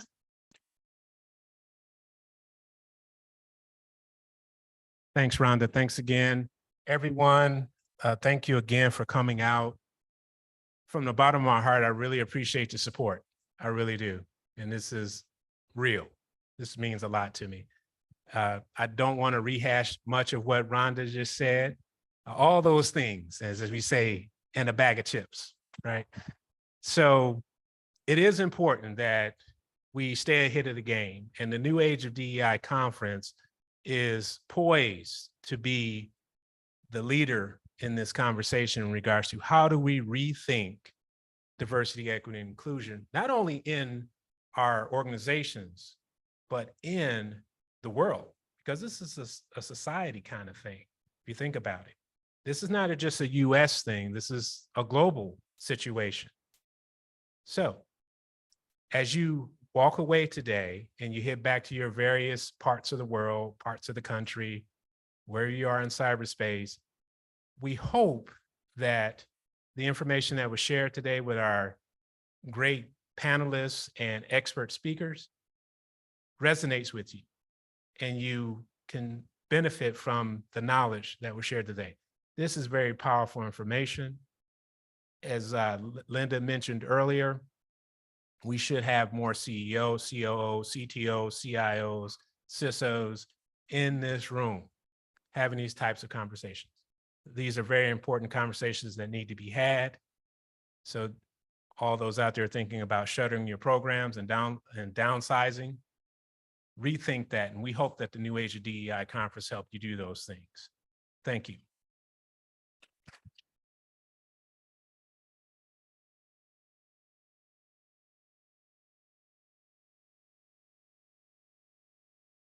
Thank you, everyone. Appreciate it. That's a wrap.